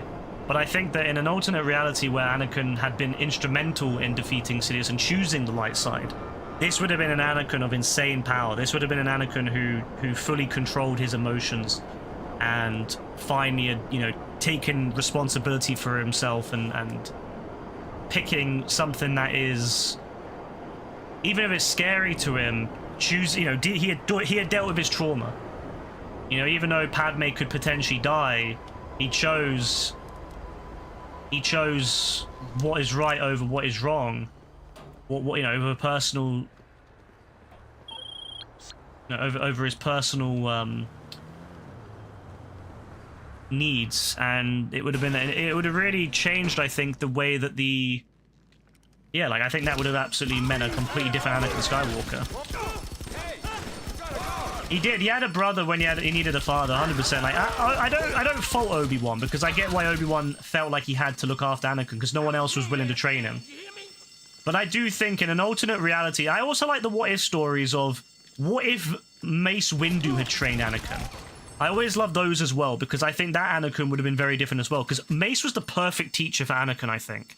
Because Mace was a person who had dealt with the dark side in the past and he was able to control it. You know, he was able to balance himself in a position where he could utilize the dark side without falling to it. And I think that's exactly what Anakin needed. He needed someone who was able to give him the tough love, but also show him how to kind of understand that having some darkness in him is not necessarily wrong. It's just you need to know how not to fall to it. You know, you need to know how not to allow it to control you. And I think Mace would have been great for that. But the problem is Mace was just not willing to just accept that maybe Anakin needed that. Mace was too obsessed sometimes with the rules, and I think that like Mace definitely should have been willing to kind of disregard the rules sometimes on things like that. He should have understood that Anakin was a special circumstance, and that yes, okay, sure, the rules forbid it, but in this situation, maybe we should. But he needs someone who's an experienced teacher, an experienced Force user that is able to. Even if Anakin had started with Obi-Wan, as soon as the darker sides of Anakin started to show, I think Mace should have taken over. Even Lightside Dooku, you could see. Yeah, Lightside Dooku could have potentially been very good. I still think that Qui-Gon, if Qui-Gon hadn't died, like I always like the storylines, what if Obi-Wan had died, not Qui-Gon? I think Qui-Gon would have been a very good teacher for Anakin as well, being that he's very, outside of the rules. He does, he believes in sometimes you got to ignore the rules for the better for the betterment of the Jedi. And I think that's very important. So I think I like those storylines too, where maybe Qui-Gon hadn't died or Obi-Wan had died instead of Qui-Gon, and Qui-Gon managed to. I think Qui-Gon would have fully left the Order to train Anakin. Like I fully believe that. If the Order had, if Obi-Wan had died and the Order had not given Qui-Gon the permission, I think Qui-Gon would have 100% left, and he would have been willing to train Anakin. And again, there's lots of cool what-if stories they could have done, and they never did any. They've never done any officially, which is very sad. I think that's one of the biggest issues with Disney for me with the Star Wars is that what-if story. They did the Marvel what-if stories, which are cool, but why would they not do Star Wars what-if? Because like fan fiction is some of the biggest stuff in Star Wars. I find like people love the fan fiction side. I mean, hell, you could argue that the whole expanded universe was fan fiction. Like it was all. Obviously fans that became, a lot of them became successful and very big and big, book writers, but yeah, it's fan fiction really when you think about it. And it's a shame that all those what-if stories never really get. Disney has no interest in it. Disney has no interest in what-if stories. They could even go and officially kind of animate stories from the expanded universe. If they could go and get permission from the writers, although I don't think they need it because it is technically their property. They could go, but it would be nice to get the permission and maybe pay them something. But it'd be great for them to go and make old animated stories based off the books. Get Mara Jade and all that in there. Yeah, why do we not have that? Why do we keep getting stuff that no one cares about?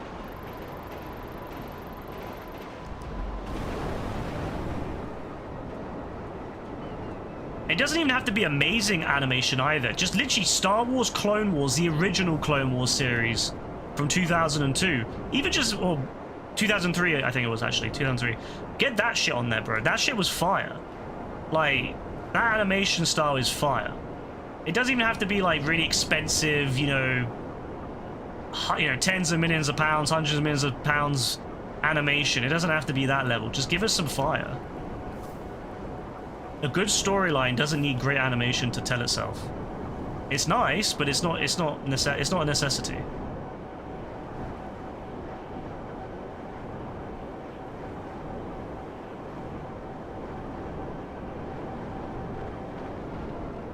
Yeah, they won't do that because they won't even touch it. It's just sad.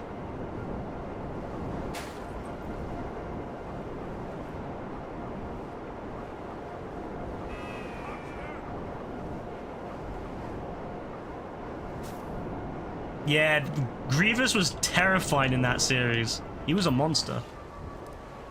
I also love the clones of that series because they just didn't give a shit. They were straight focused on one thing. And you know what? When people talk about, you know how they changed the clones so that it was a chip, a biological chip in their heads that causes them to change. I never liked that change. I've always thought it's such a stupid change. I always look at it. If you look at that original TV series and you look at how the clones are, they are cold as motherfuckers. I have no doubt in my head, when I look at those clones, I have zero doubt in my head that they wouldn't follow orders. I have zero doubt. If the Republic said to those clones in that series, kill the Jedi, they would do it without even a second to think about it, because not because of Chip, but because they were built to do that. They were soldiers built to fight, and that's all they did. And you know, except for the ones that are maybe more trained, you know, the ones that are like, you know, the ARC troopers and the Republic commandos, who would maybe think and reject that because of their training, because they became more individualized and less robotic, I suppose. Those ones would maybe, you know, not follow those orders. But the normal clones in that series, I could fully believe that they would 100% do that in a second. Like, I fully believe that.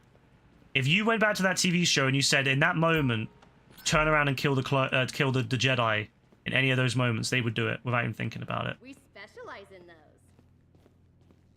You don't mind it because they did build that relationship with them. It seemed weird to switch it up. Yeah, I get what you mean, but see, the way I look at it is like a professional relationship, you know?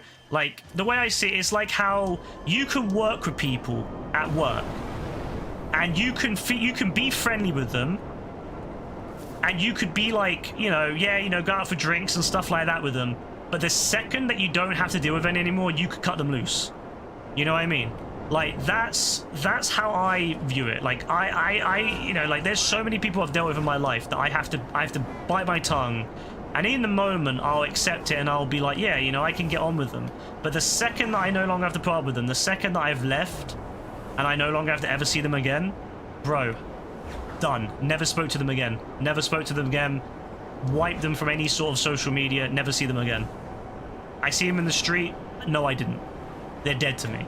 So I can fully understand like how clones could do that. If you are trained from birth to be soldiers, and you're trained to be fully follow the orders of whoever's above you. I mean, look at Nazis. Look at Nazis, bro. Look at how people in the Nazi party and the Nazi soldiers, some of them would have been good friends before Hitler with Jews.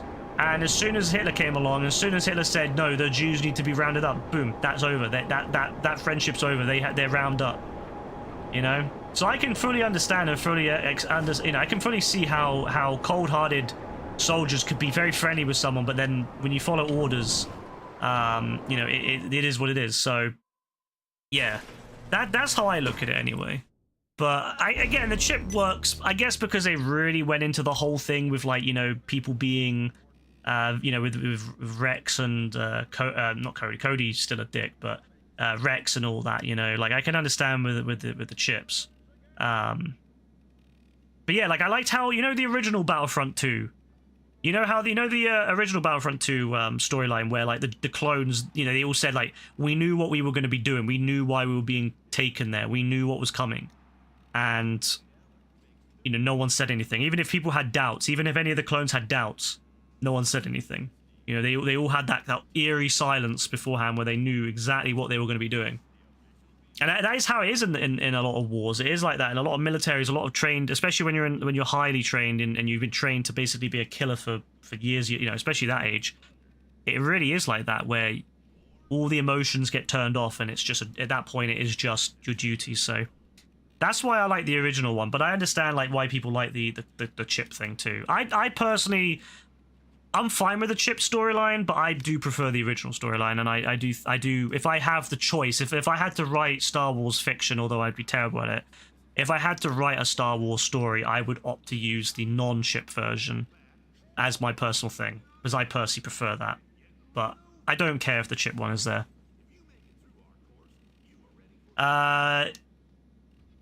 You like the theory that they were trained from birth for Order 66. You just think it fits better with the personality of Jango Fett. You think the Dom wasn't trained. Yeah, I mean, I agree. Like, it does, that idea can work too, where, like, yeah, you're being trained and, you know, they were always, I mean, that's what their job was. Their job was always to defend the Republic, right? It just depends who are they defend. They were never there to defend the Jedi. They were there to defend the Republic. It's just that at that point in time, the Jedi and the Republic were basically the same thing at that point. The Jedi had been so integral part of the Republic for so many, you know, years that the idea of the Republic, you know, the idea, like, you know, at least 1,000 years at that point, right? At least 1,000 years, the Jedi were basically one and the same with the Republic. So I can understand why the Jedi thought that it'd be really weird. Like, that's why I think it was such a surprise for the Jedi that they were not, you know, when the clones were fighting to defend the Republic, they could fight the Jedi as well, because the Jedi kind of thought themselves as being the Republic at that point. You know, that was how it's always been for 1,000 years.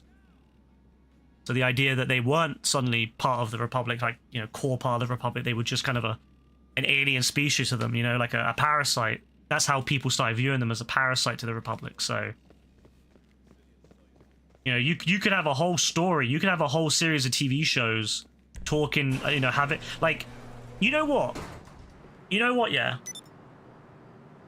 I actually think I would be fine with an Andor style story if it was set in the prequels and it was taught, and it was like set in you know, kind of the idea that, you know, like a serious storyline with, like, the way that the people in the Republic were kind of viewing the Jedi, because I definitely think that there's something to be told there of how the Jedi's perception in the public eye had changed. You know, how the Jedi were maybe in episode before, you know, during and before episode 1, where they were seen as just pure peacekeepers, and how they were viewed towards the end, you know, being, like, you know, so militarized and so involved in the Republic's, you know, in the military. I actually think there'd be a really cool story to be told there, and I'd be fine with them doing a very serious kind of Andor-style story. I think part of the reason I don't like Andor is I don't like any of the cast, and I also just don't like the Empire. I think that's also another thing, is I don't care for the Empire era. So I think if they did a story, I'd actually be really interested if they would do a prequel era serious story in Star Wars. I actually would be very interested if I'd maybe find it more interesting, because I just don't care for the Empire. I've never liked the Empire era. I've always found it very boring. I hate that so many games focus on the Empire instead of having, you know, prequel era stuff. So maybe I'd actually be very interested if something like that happened. I would certainly give it a go. Did the clones know they were taking the Death Star component on that snow planet in Battlefront 2 then? I think so. Like, I think that they knew a lot of the stuff. Like, it seems to be in the Battlefront games and the original ones, it seems to be that clones know that they are doing things that are maybe not fully for the Jedi. Like, they do have multiple times in the story where it seems like the Jedi are not being informed. Like, the clones take stuff and the commanders know what's going on, but the Jedi don't know what's going on, and that they're kind of being kept at arm's length, which I think is quite insidious, actually. And I think that, in a way, I actually quite like that. Like, I like that the way it kind of implies that it's quite an insidious relationship between where the Jedi think that the clones are good buddy friends, and the clones are, although they tolerate them and like them, they don't particularly, they know it's just a job. It's like a job to them. You know, the clones are friendly with the Jedi, but it's just a job. It's just a colleague, and as soon as the job is done, the colleague is expendable. You know, their allegiance is with the Republic. It's with Palpatine, because at that point in time, Palpatine is the Republic. You know, he basically says it. He is the Senate. You know, at that point in time, Palpatine and he is basically the Republic, and so the clones are effectively doing the bidding of the Republic. They're doing the bidding of Palpatine, and they know full well, maybe not all of them, but the higher up ones certainly know. The lower ones may not fully understand it, but they know that they are doing what they get told to do is what they do. They follow the orders, even if the orders aren't, you know, what they may want to hear. Which I think is actually, and that's why I like that whole thing more, because it's kind of like, it tells a very dark, it tells like a darker story in a way. Because, like, if the clones are being forced to do it, it's not their fault, right? And it's like, it takes away their, like, it takes away their agency in a sense. It's like, oh, well, the clones couldn't help it, they were forced to do it. Whereas I've always liked the idea that these guys, yeah, like, they are all, in a sense, they are just pure soldiers. They are child soldiers. I mean, think about it. The clones, they age, what, 20 years in like a year or two? They're effectively child soldiers. You know, they're not like... Take care. They're not like, you know, they're not normal people that were drafted like Storm. Well, I guess not Stormtroopers now. Stormtroopers are like the elites. Well, more not elite, but they're more like special now. The normal Imperial Army is now the thing that they kind of have. You know, they're not like normal Imperial Army dons. You know, that have just been drafted. They're like proper. You know, they're effectively bred to kill. So yeah. It's when all these clones are doing all this stuff on the side and the General has no idea. Like that's how I've always viewed it, Dean. Is like the clones are all, they've got their own orders that they are following, and they know. It's like it's not like they know from start that they're going to be killing. Like, to me, I don't think the clones 100% like knew that they were going to kill the Jedi. Like, I think it was always something that they'd been trained to do. They always knew about it. They always knew that, you know, one of their orders would be, when they were being taught it, was that the Jedi could rebel and they have to be put down. So I don't truly believe that they. So I do truly believe that they did know from the start that it could be a possibility, but they weren't maybe banking on it. But as soon as the order dropped, there wasn't even a moment of like, no, we can't do this. It was like, well, we are trained to do this. We are the soldiers, you know, of this republic. We have to do it. And I always like that. If you play the original Battlefront 2, there's a lot of that where they talk about it, like when they're going to the temple. I love that moment when if you watch some of the I'd say, Dean, watch some of the cutscenes, the cinematics from Battlefront 2, the original Battlefront 2. If you don't remember them very well, watch some of the cutscenes and like the moment where when all that stuff happens and the way they talk, like they're like, you know, like when we were going to the temple, we knew what was happening. We knew what our job is about to be. We knew what we were going to be going and doing. But, you know, if anyone had any doubts, if anyone had any things they wanted to say, no one said anything. Everyone kept it themselves, and which implies to me that they had some doubts. You know, there were doubts. Some of the clones might have had doubts. Some of the clones might have not wanted to do it. But at the end of the day, their core purpose is to kill. Their core purpose is to fight for the Republic, regardless of their individual relationships. And I think that kind of shows that, you know, like a very, like, yeah, they're effectively like robots, but that's what they were. They were just flesh robots when you think about it. You know, the droids were robots. The clones are flesh robots. There's just a different flavor of robots. They were both robots at the end of the day. They were both trained they were both built purely to kill. And I like that. I really like that kind of story more than them just having a chip that kind of it allows them to kind of take away the responsibility in a way. It's like, oh well, we didn't choose to murder you, you know, we didn't choose to murder you, we didn't want to murder you, we just did. I don't like that.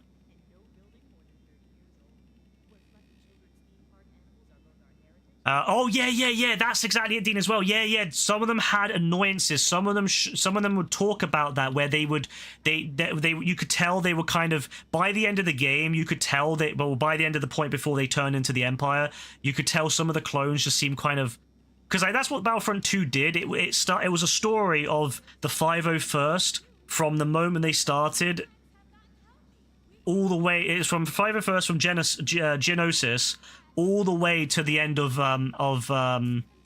Endor, right? And it was the same group, although yeah, you know, obviously, you know, some of them would have aged really high, but it was the same group of soldiers all the way through. And yeah, they talk like they seem to be kind of fed up that some of the Jedi seem to take more credit for things that the clones did. The clones were the ones that bled. You know, they went on the you know, the Jedi were there. Obviously, the Jedi were important, but the Jedi were one person oftentimes.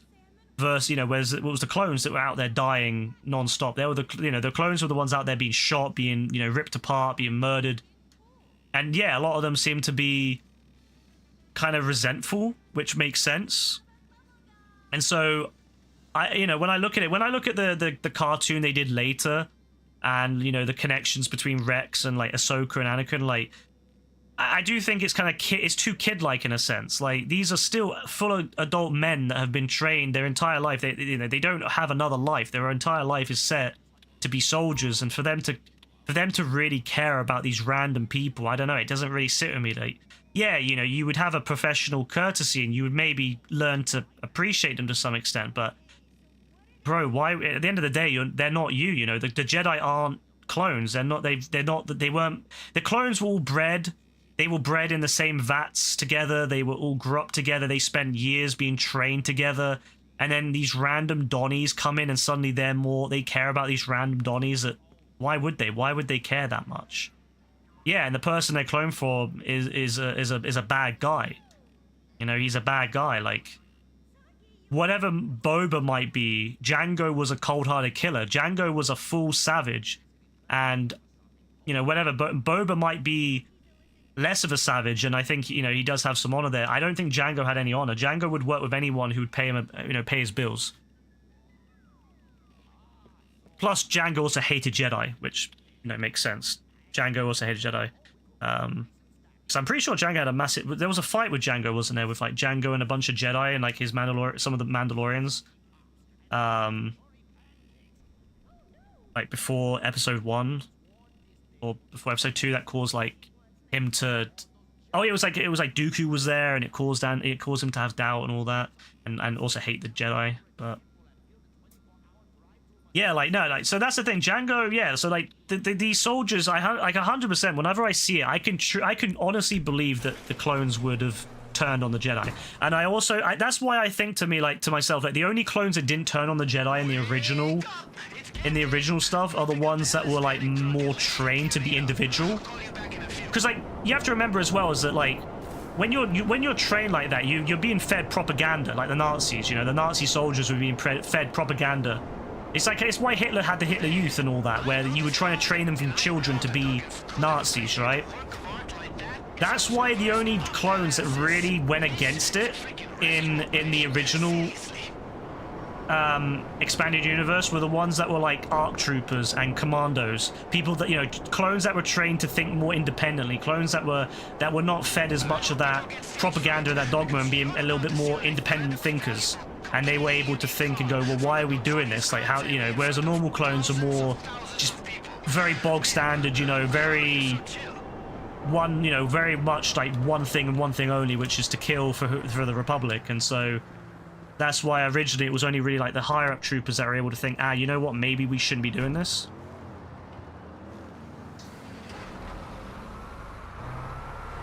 But when it's just like a brain chip and it kind of takes away all that, it means that none of the clones take responsibility, really, when you think about it. Again, I don't care that it's a storyline, and I'm fine with it existing in canon Disney, but Star Wars, but I do think that there is a lot more stuff they could go into with clones just being hardcore killers. Again, an Andor-style series set before the Old Republic's fall would be great.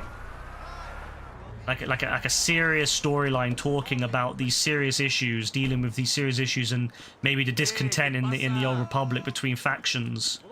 And that there could be a lot of cool story. Like, there could be a really good series there that could be done, but I don't think they will, because they're allergic of touching anything to do with the prequel series. So how sick would it have been if they had an Order 66 and Republic Commando? That would have been really interesting, because I think that in the old scenario, I do feel like the Republic Commandos would have opposed it. Actually, wait, I think there was a Order 66 expansion for it, actually thinking about it. Wait there.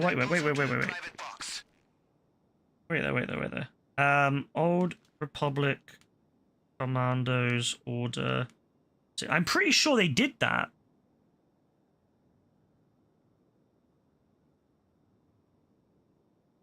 Oh, actually, no, I think it was a book, actually. My bad. I thought it was... Wait. Republic Commando game. I think it was a book, but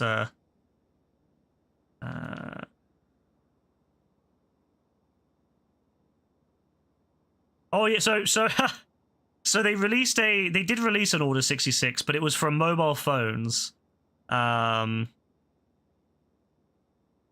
Yeah, so they never ended up actually, but they did basically. So Dean, they made a bunch of books, and one of the books was Order 66. They made a bunch of books for the Commando series. So I don't know what happens, but like maybe they go along with it. But I would like to imagine that the original Republic Commandos would like rebel and be like, yeah, no, that's not right. Maybe not straight away, but after a while. But because it would be cool having like Republic Commandos killing clones, like normal clones, and be like, what the fuck are you doing? That'd be really cool. They did want to do an Imperial Commando like game, but they never ended up actually doing it because Disney's fucking shit, of course. But I do think it'd be really cool to see that, like, where the Republic Commandos are like, shit, like, what's going on? Why are these Donnies fighting? Like, why are they attacking the Jedi? Because they're a little bit more like, they have more capability of thinking. Just try me. Once you get in that box, get your weapons out. We are not gonna let you get anywhere near that car. Oh my god!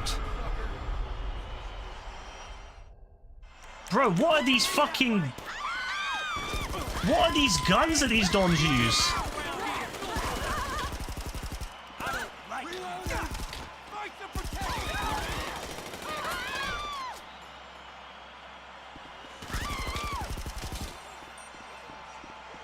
Honestly, the book probably tells you. Sounds like there are no more It might be worth, Dean, looking up like some of the parts of the book and see what the book's saying, because I think the book probably would go into that with like the idea of like why, like how they would feel with like the wider situation. So it might actually be worth, yeah, looking up and having a look and see what the books say.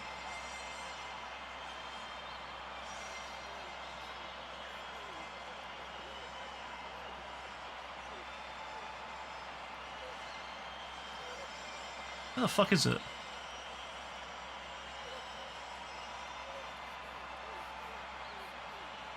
Okay, so we gotta disable the car. Don't worry.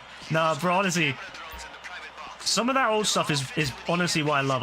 That's the Star Wars I love, is the old stuff, because The seats with it's just, yeah, you can tell that it's got a lot of passion put into it, whereas a lot of the newer stuff just feels like it's done for the sake of it.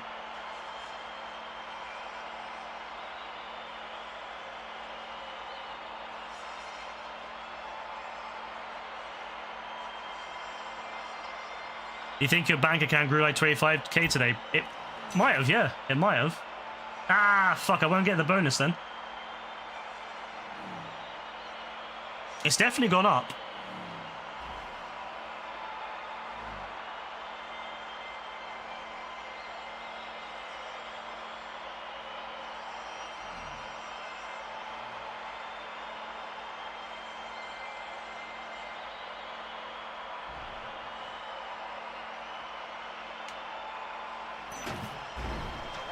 I love how Rockstar only gives us Arena Wars in this. This is the closest thing to Arena Wars we're getting this week.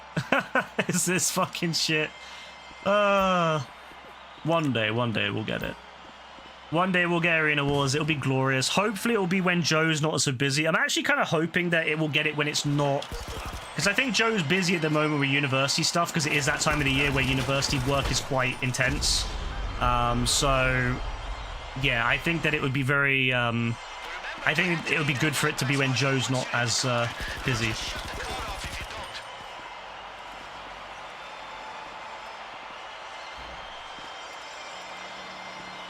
Maybe Rockstar's just being nice because they know a lot of university stuff is happening right now, and exams are happening like right now. Like, to be fair, Dean, if we were still in school, we'd probably be thanking Rockstar for putting shit on this week, because I know it's GCSEs at the moment, so I know a lot of GCSE dons are probably thankful that they're not putting anything too good on so they can study. And then I know that like A-levels are coming up, so they're probably, universities are quite a lot of stuff's happening there as well. So I would be surprised if like a lot of them are probably like, yeah, thank you Rockstar for giving us shit weeks that no one cares about. You know, maybe they'll wait until summer before they put the good stuff on.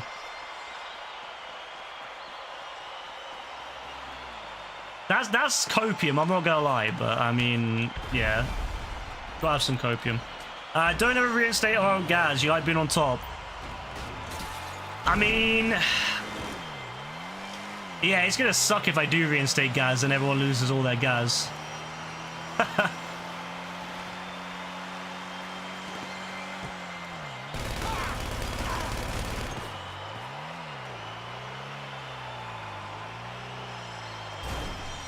I might just end up picking whatever's highest. I don't know yet. I haven't decided yet. But I might end up just picking whatever's highest. Just depends how much work I can be bothered. You're seeing Lisa Next Jedi gaming series, and you're like, why? You think that the story ended well? Oh, what, the one with Cal? The one with Cal Kestis? That's definitely people. Holy shit! Bomb! Oh, blowing up the car must have been part of the show. We gotta get it Yeah, out. to be fair, the ending is pretty nice, but I think that's why they've got to have another one, because obviously if Cal develops a new Jedi Order, that basically destroys the storyline of the films and stuff, so they probably have to have some downfall event. They have to have something where it all goes to shit and you know, Cal either dies or makes an appearance in like a future TV show, but yeah, they're gonna have to do something, probably. Unless if like the link is broke. The only way they could do it where it doesn't result in them all dying or losing is if the link between the other system is broken and that they're stuck over there and they can't come back to the normal part of the galaxy. They're stuck there, and that's the only way they'll be able to do it in a way that you know, where it's like they can keep it all happy ending without them like kind of causing it to die off. You're coping for a prequel, Jedi. Bro, we're never getting prequel stuff. Let's be real. Let's fucking be real, bro. All people give a shit about is original era.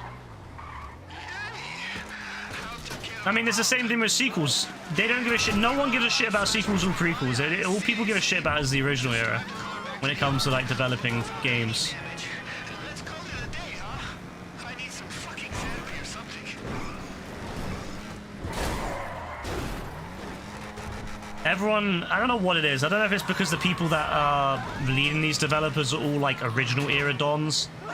You know, like maybe they grew up with the originals and they love them and they want all their games to be set then, but God, if I had to hear the fucking Imperial March theme again, I'm gonna lose my shit.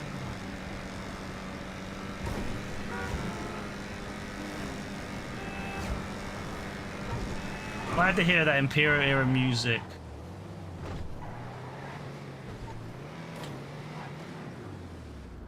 This is always so fucking depressing, man.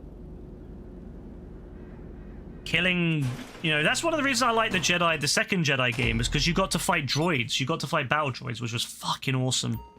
Like, I really enjoyed fighting the droids. That's one of the things I am worried about if they decide to do another Jedi game, is we're going to probably end up having to fight, we're going to have to end up fighting Imperials again, aren't we? I don't want to fight Imperials again. I'm so bored of fighting Imperials. You want like an AC Rogue arc where you see everything wrong with the Order and like, fuck this, I'm going dark side. I don't know how they'll do it, because like, yeah, they definitely touched upon the dark side in the last one. I mean, the only thing I could see them doing is if they have two different endings. They have an ending where you go light side and one where you go dark side. Obviously, one will be canon, one won't be canon. But that's the only way I can see them doing it, where maybe they have the canon side where Cal ends most likely on the light side, and then a dark side ending where he goes dark. But I mean, either way, I feel like Cal's gonna get killed by Darth Vader or something. Like, that's how I feel. Like, I just get that vibe that either way, he's gonna become good or bad. It's gonna be like the Star Killer games, where at the end of the day, you know, it doesn't matter. Vader still wins, kind of thing. Except in the what-if scenarios. Oh, you mean a separate game? What, one where they let you be a dark side user, or like a dark Jedi? What, like a Sith? A Star Wars Sith game? Is that what you're thinking of? Because I think that could still be cool. Like, I think that would be really fun to have like a Sith game. I don't know. I think that'd be really. I don't know if it could, when it would be set. Funny how Star Wars hijacked the stream. Honestly, I love a good Star Wars convo. I do think Star Wars makes for a good conversation. Honestly, Dean, the closest thing you can hope for is if they ever release that Star Wars Old Republic remake that they announced, like, was it 7 years ago, and they've never mentioned since. From what I've heard, they're still developing it, but it's been given to a different developer. because the developer that was working on it before couldn't do it, so they moved it to a different developer. So maybe they're still working on it. I still think Sony should just, you know, say no, we'll do it. We'll pony up the money and we'll develop it our developers, and then we'll just make it exclusive or something for the PlayStation for the first year or something.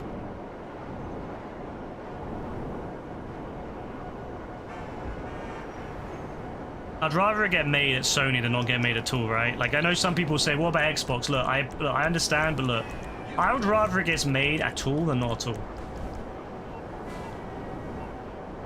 If Sony having it exclusively means that we get an Old Republic remake, I'll happily do that. Because that's like the closest thing you'll get to a dark side kind of thing. Because honestly, I'll tell you this, the Old Republic games are genuinely fire. I'll never forget it. And I've mentioned this story before, but I'll never forget it. Where that all I did was kill one Jedi midway through the game because I wanted his double. I was a good person the whole way through. I held this Jedi the whole way through. And he had a double lightsaber, and I said a double-sided lightsaber, and I was like, you know what? I really want one, and I couldn't make one yet. And I was like, I don't know if you can make them or when. And I really wanted them, and I let my greed take control, like a Sith, like a dark side. And I let my greed control me, and I killed him. I took him. I turned my blade on him, and I killed him. And he said to me, he was so upset that I had betrayed him. He really was disappointed in me. And I didn't care. I killed him. I took his lightsaber. And then I went through the whole game, and the Jedi used me the whole game. The Jedi was like, oh, you know, we thank you for helping us, all this stuff. I went through the whole game helping. The only Jedi I killed was him, and I thought no one would ever know. It was a perfect crime.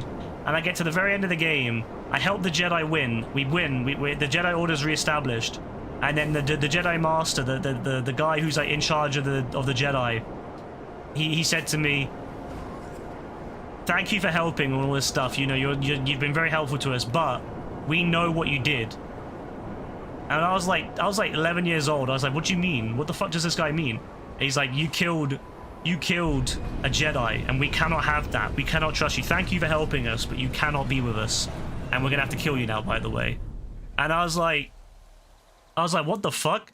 And so he basically, the whole Jedi Order just turned on me, and I had to kill all these Jedi to get out of there. And I felt I felt really sad that I had to kill them. But at the end of the day, I was like, well, it's either them or me. So I killed the entire Jedi Order. So at the end of the game, it was just me. I was the only Force-powered person left, because I killed both the Sith and the Jedi. There was no one left. It was just me. And I felt like, I remember thinking at the end of it, like, damn, like, I really wanted to be part of the Jedi, but they're gonna betray. If they're gonna hate me because I killed one singular Jedi, then so be it. I'm gonna have to kill them all. So, great game. Knights of the Old Republic 2 is your favorite Star Wars game. Knights of the Old Republic 2 is fucking awesome. The only issue with that game is they never finished it. If it had been finished fully, it would have been fantastic. But for some fucking reason, they just had to not finish it, which is sad. So if they ever remake the second one, they should add all the cut content.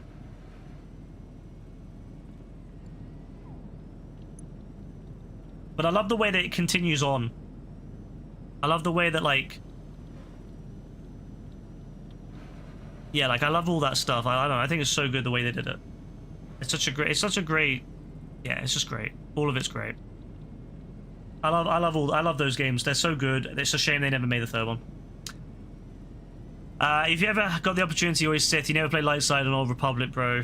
You had that psychotic bounty hunter. Honestly, bro, I think you would enjoy the night side, the Knights of the Old Republic more than the Old Republic, because the depth is insane. Like, because it's a single player game, you get to really go into the nitty gritty details that you can't do in the online environment. Because obviously in the online environment, it still has to kind of fit in. Whereas, like, in the game, you can do in a single player game, you can do some real, like, it can go really, the game can change completely based upon one little thing. So I think you'd really enjoy the Knights of the Old Republics. I really do think you'd enjoy them. They're so fun. I did try to replay one of them fairly recently, the first one, but then they ended up, well, when I say recently, I mean like 5 years ago. And then they announced that they were going to remake it, so I was like, well, I'm not going to bother then, I'll just wait for the remake. No, they haven't released that yet, so... I don't know what it is with Star Wars, man, but like... Star Wars games never get done. And the ones they release are shit. Or not, at least not like amazing. Like, we love, you know, don't get me wrong, I like the Jedi games. I do think Cal's a cool character, and I like the storyline, and I really like the second one a lot. The first one was okay, but I didn't particularly care for, like, a lot of the first one I didn't particularly care for. It wasn't until, like, halfway through the game I actually ended up enjoying it. I remember playing my way through for the first one, and, like, before I got halfway, I hated it. I was like, this is so bad. And then I got halfway through, and it clicked, and I was like, yeah, this is great. Or, it's okay, it's good. But the second one was so much better. The environments, the characters, everything was just so much better. The variety, the combat, the movement, everything was just way better than the first. So if the third one is anything like the second one, but just better, being on a new gen of consoles, and yeah, it'll be fire. But I think that, yeah, the first one was okay though. You just want to rule the galaxy, not a lot to ask. It really isn't, is it?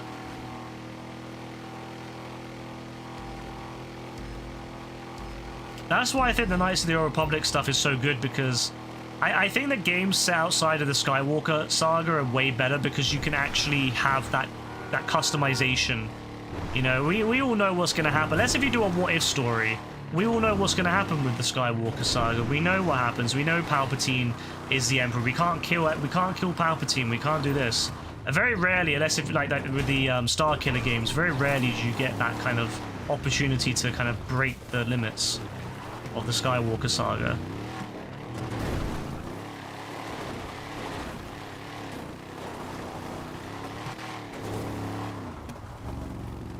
The first planet. Oh yeah, the first planet. No, you know what, Dean? It's way better now. Trust me. When I played it, fucking hell, it's way better. Like I remember hearing people said it's terrible.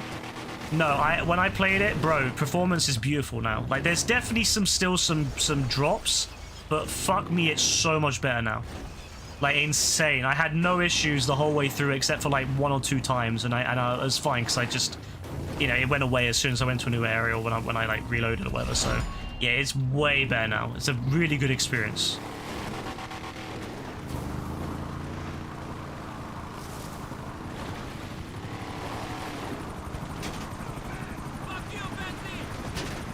You know what they should do? You know what they should do? They should have a new Star Wars Force Unleashed. They should do a Force Unleashed, like kind of a redo, a Force Unleashed 3. But it takes place during the sequels era. Because I want a sequels game, and I want a Force Unleashed game. And what Force Unleashed 3 could be, it could be a what-if game where you go through the entire saga and just kill every single sequels era character. The final boss could be Kylo Ren and you just one-shot him.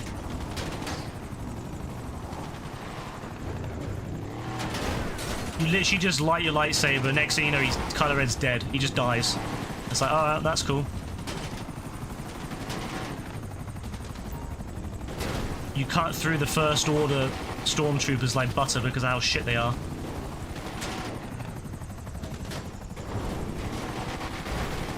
And hell, let's kill the New Republic Dons too, because they're idiots for not taking it serious. Like, what kind of idiots just make peace with a group of like space fascists? No, the whole organization, the whole thing needs to go. We need to have a Force Unleashed game where we not only take out the First Order, but we take out the entirety of the New Republic. Throw him into a TIE fighter like he throws Luke in that DLC. Yes, exactly, bro. Exactly. Have that, yeah? You kill them one by one. You kill Leia too. You kill Leia before she can do that weird shit where she flies in space. We kill her too. We kill all of them. Luke as well. Luke deserves it in that series. We kill Luke as well. We kill the Force ghost of Yoda. Yoda comes back, and he's like telling Luke about, oh, you know, burn down the tree and all this shit. We should just rock up and be like, right then, Yoda. Just rip him in two. We rip Yoda in two with the Force. Bye-bye. And then we kill Luke. Done. And then we kill off Leia. You know, we should kill Han Solo before Kylo can. Like, Kylo's about to kill Han Solo, and we should just rip fucking Han Solo's head off. And be like, no, you're not killing him, we are. So we kill, and then now, like, that should be the first major thing in that game.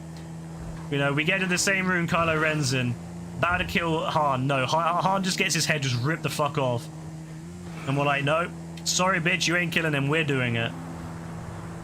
You'd sling his saber Han Solo's head. Exactly, bro, that's exactly what we need to do. We need to deny all of Kylo Ren's kills. We kill every single person Kylo Ren's wanting to kill. We torment this bitch. We torment him. We hunt. We basically just go around killing everything Kylo Ren wants to kill. Every single time Kylo Ren's about to kill someone, we kill him. We kill the person first. We just torment this Don. We bully this Don. We get into his head and we make him whine and cry. We destroy him one person at a time. Every single person he interacts with dies, but from our hand, not his. And we just torment this little fucker the whole way through the game. And then at the very end of the game, we just one-shot him.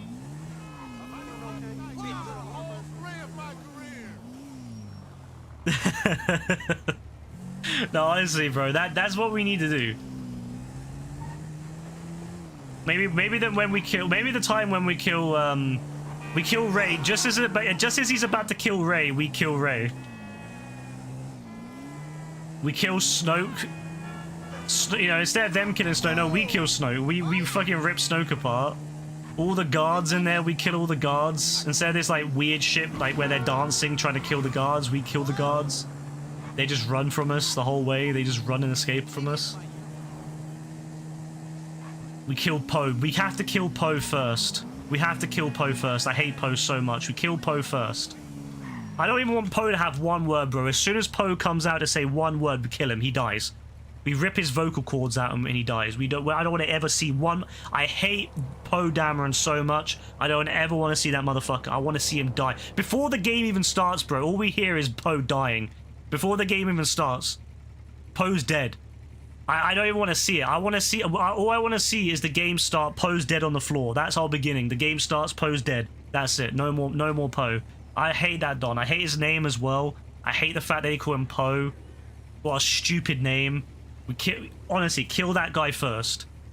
Dumbest name in the entire series. Look, this is a series with some dumb names. His name is somehow the most dumb. You know? Honestly, can't stand that Don. Can't stand him. Such a jarring character when I see him. So kill him first. The only character I would feel bad for killing is Finn. That's the only character I feel bad for killing. You know what? I actually would let Finn live. I would let Finn live 100% because I actually like Finn. He's the only character in the entire series that I feel bad for. Because this Don is a stormtrooper and he thinks he's going to become a Jedi. And he gets let down the whole time. Bro, imagine being a stormtrooper thinking you're going to become a Jedi. And the whole way through the series you get ignored. You get ignored because of that. You get ignored because some fucking random population on the planet Earth doesn't like you because you're black. You get ignored, and then you get given the B story. I wouldn't even say he gets given the B story. He gets given the C story the whole way through, like, episode 9. Like, just... Why don't I have it yet? I'd feel bad. I'd bring him on as my apprentice, bro. I'd bring in... You know what? Let Finn be our apprentice. We'll train him. We'll fucking train him as a Jedi or a Sith. You know? Because he's not gonna be given shit by the Jedi, by Rey and all that. Let's take Finn and train him to be our Dark Apprentice. And show what he's capable of. You know, like show what he is truly capable of. Slice BB-8 in half and aurify him over his body. Yeah, BB-8 needs to go, bro. BB-8 needs to go. Absolutely. BB-8 is also really jarring as a droid. I hate BB-8. I like R2-D2. I like the little weird Don that flies around and gives you stims in the cow story.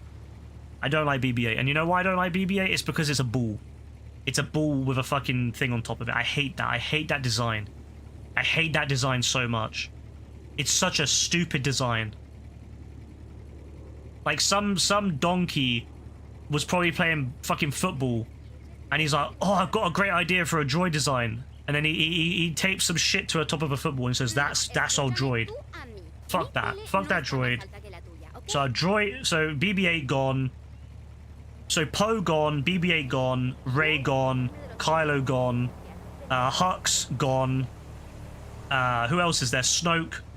100%. Bro, if we get to the planet where Palpatine is, 100%, I'm slicing every single clone of Palpatine up 1,000 times. Every single one gone. They need to all be gone. Every single one.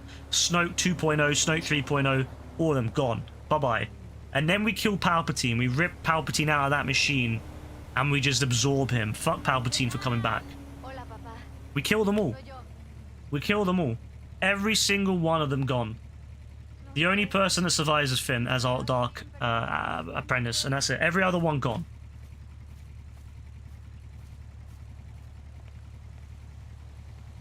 And then, at the very end of the game, we fight the true Dark Lord, Darth Jar Jar.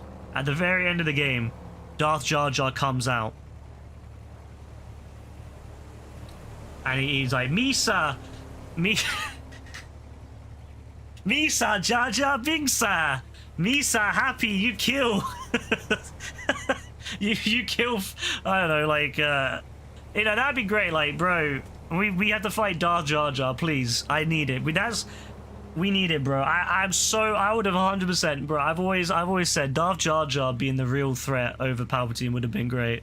Misa was that masters. Could you imagine, bro? This dog just comes out of the shadows. He's like, he's like, I'm the one. He's like in his language. He's like telling us about how he's fucking orchestrated the entire fucking thing. The last half a century of death and destruction in the galaxy is because of this one motherfucker. And then you grab his fins and go to town. Oh my god. Bro. Oh my god. Bro. Oh my days, I'll never forget that when you said that the first time. That was the funniest fucking thing, bro. Okay, then. Bye. Oh my god. Fucking Jar Jar Binks, man. I beg. I'd be genuinely the best game. That would honestly be the best fucking ending of the game. Honestly, get Starkiller voice back. Honestly, we could just have it be Starkiller again. Like, it could just be Starkiller, but his clone was, like, released 50 years later, whatever it was. Like, just do that, honestly. Have the same Dom come back again. Happy days. Everyone's happy, bro. Everyone's happy. That's like pure perfection right there. That is a beautiful... You're busy. That would be genuinely... I'd buy that. Collector's edition, everything. Because that'd be such a great game. Just merging every single one of the sequel's characters. Every single one of them, except for Finn. Kill that stupid witch lady or whatever her name, you know, the bar owner that has Anakin's lightsaber for some reason. Kill her too. Hate that woman. I hate that woman so much. I don't even know her name, but I hate her.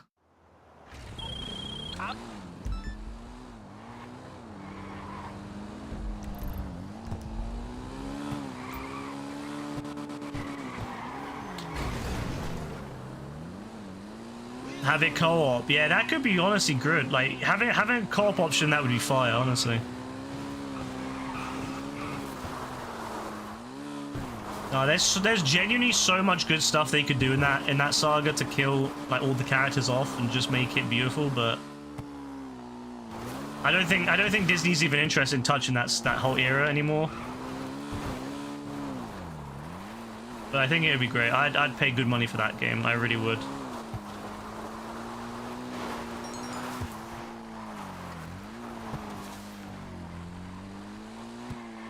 Oh look, it's the police.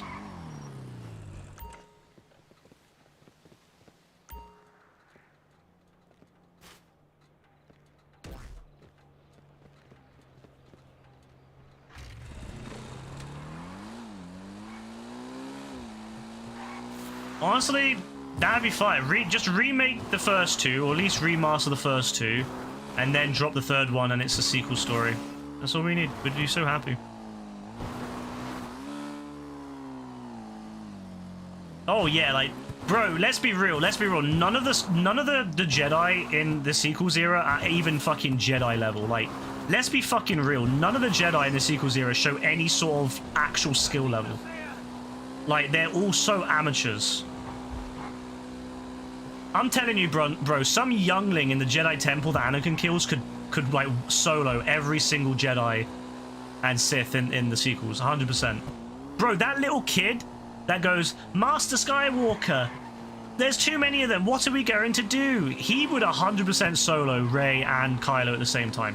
1v2 and he would take them both out. 100%. Hands down, bro. Hands down. Hands fucking down. He could solo both of them. 1v2, they're dead, done. Bro, have him be the fucking guy. Bro, have him, fuck it. He deserves it. Anakin didn't kill him. Anakin took him and made him the fucking star killer, the next gen star killer. He then takes out fucking Rey and Kylo. Please, I'd 100% take that storyline. That little Donnie 100% would take them both out. 100%. And he's fucking nothing. Star Killer with one hand behind the back. No, you know what, bro? I didn't even think one hand behind the back. I think no hands. Star Killer would be, you know that guy in the Jedi game who uses he has the lightsaber and he's like fighting with a lightsaber without a hand. Bro, Star Killer would do that shit. Star Killer would just be using his fucking like force powers to fight. No hands. Bro had both hands tied behind his back and he still solos them, honestly.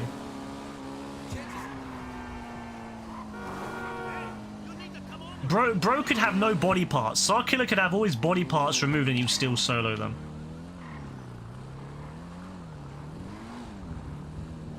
Yeah, that guy in the game is actually awesome. One of the best characters I've seen them add to Star Wars.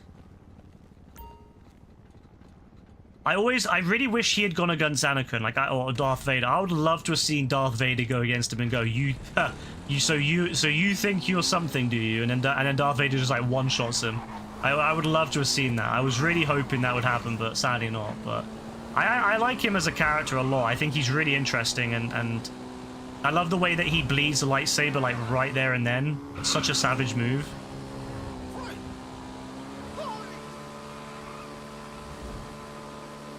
But yeah, no, honestly, I none of the Star Wars characters, none of the Jedi or the Force users in the sequels are able to do anything. The only one that you could maybe argue is Luke, because he does project himself across the galaxy and he does fight. He's physical manifestation of him across the galaxy, which is the only good thing Luke did in that entire series, was the one move he did where he actually went and then he died because of it. But I will say that was a fire moment, was when he appeared, and it's like, damn, like, okay, Luke, I see you, bro, I see you, but then he died, so that ruins it. It's like, damn, okay, we're finally seeing Jedi Master Luke right here. Because what I was seeing before that is a bitch. I'm gonna be real. Every character in those three films just acts like a bitch the whole way through. Rey acts like a bitch. Kylo acts like an ultra bitch. You know, Luke acts like a bitch. Hux acts like a bitch. They all act like such fucking whiny little bastards. The only one that's actually cool is Finn, and he just takes what he's got such a shit hand and he takes it. He's like, yeah, cool, whatever. Oh yeah, and that weird lady in the metallic armor, what's her name? The one that like everyone bigged up to be something cool and then she dies to Finn.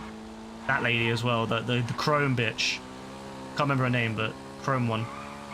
Also really whiny fucking bitch. Phasma, that's the one. Yeah, Phasma. What an absolute worthless character.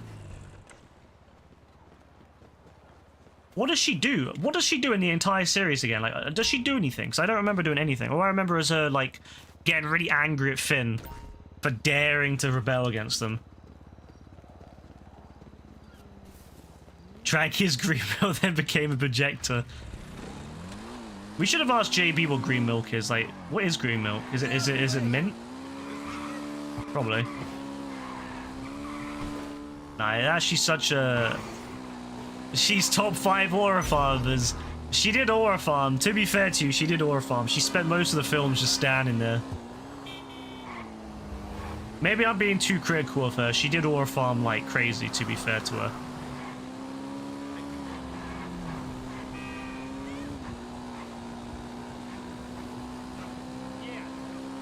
Yeah, maybe I'm being too critical of her, actually.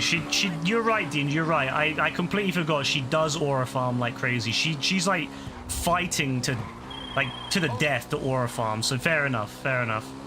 You are right, my bad on that. I did fuck up on that one, to be fair to you.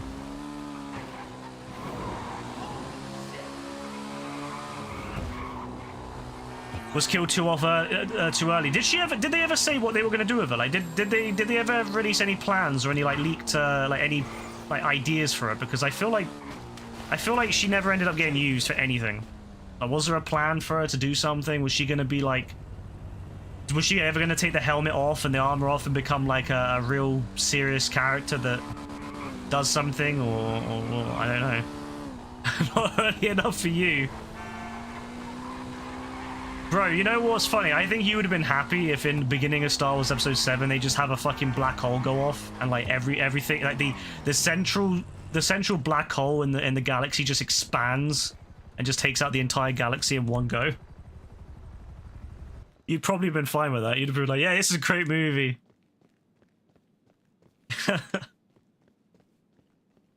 No, I hate all those characters. I hate every single one of them. I do sometimes think, like, would I have been okay with the storylines if the characters hadn't been as whiny as they were? And I think maybe, like, if you don't give me the bias, like, if I don't have the bias of the characters all being really jarring, and like the characters have been cooler, maybe I would have been okay with it. Like, I do sometimes think about that. Like, maybe that was the issue, so I just don't like the characters. Like, I hate, like, for example, Poe. I hate Poe so much. Like, he's probably, like, top 5 most hated characters in cinema history for me. I hate him so much. Like, I really despise Poe. I don't know what it is, but I just really fucking hate him. Like, I've got a true hatred for Poe. And it made it really hard when I was watching that, the show Moon Knight. Because the guy who plays Poe's in Moon Knight, and I all I could see when he was there, he played it really well, but all I could see was Poe, and I just hated him so much. I remember just thinking to it, like, I hate this guy, and I don't even know why, because he played the British guy really well. I was just like, I hate this guy. If everyone is like Finn, you can see the vision. Yeah, exactly. Like, why is it Finn is the only fucking character in that entire like trilogy that I actually like? Like, what is it? Like, I don't know what it is about it, but like, he's the only character that I actually like in that entire saga.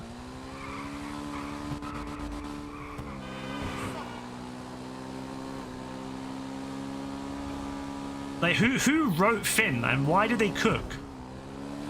Except for when they then took away any sort of like, well, to be fair, they didn't cook so much when they took away any sort of meaning he had for the story. When he, you know, was he a Jedi? Was he not? You know, who knows? I'm still saying it. I'm still calling it right. Finn, do a Finn sequel where he becomes a Jedi, please. Oh, bro. Hear me out, yeah? Sequel to the three films where Finn becomes a Jedi finally, or becomes a Sith, one of the two, and then he kills everyone that's left alive from the previous ones. Either way would be fine with me.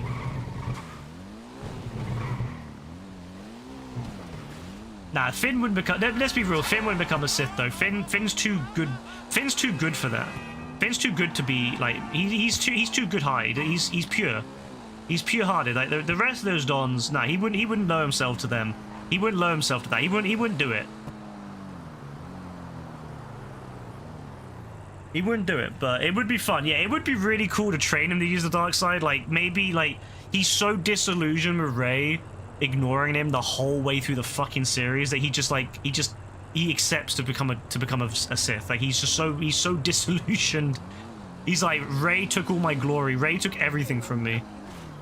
Rey took everything. I must kill her.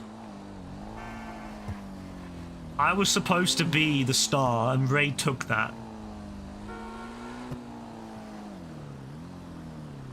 He's considered one of the best actors of the century. What, Oscar Isaac, whatever his name is? I can believe it. He's a very good actor. He's a very good actor, but it's just I hate Poe.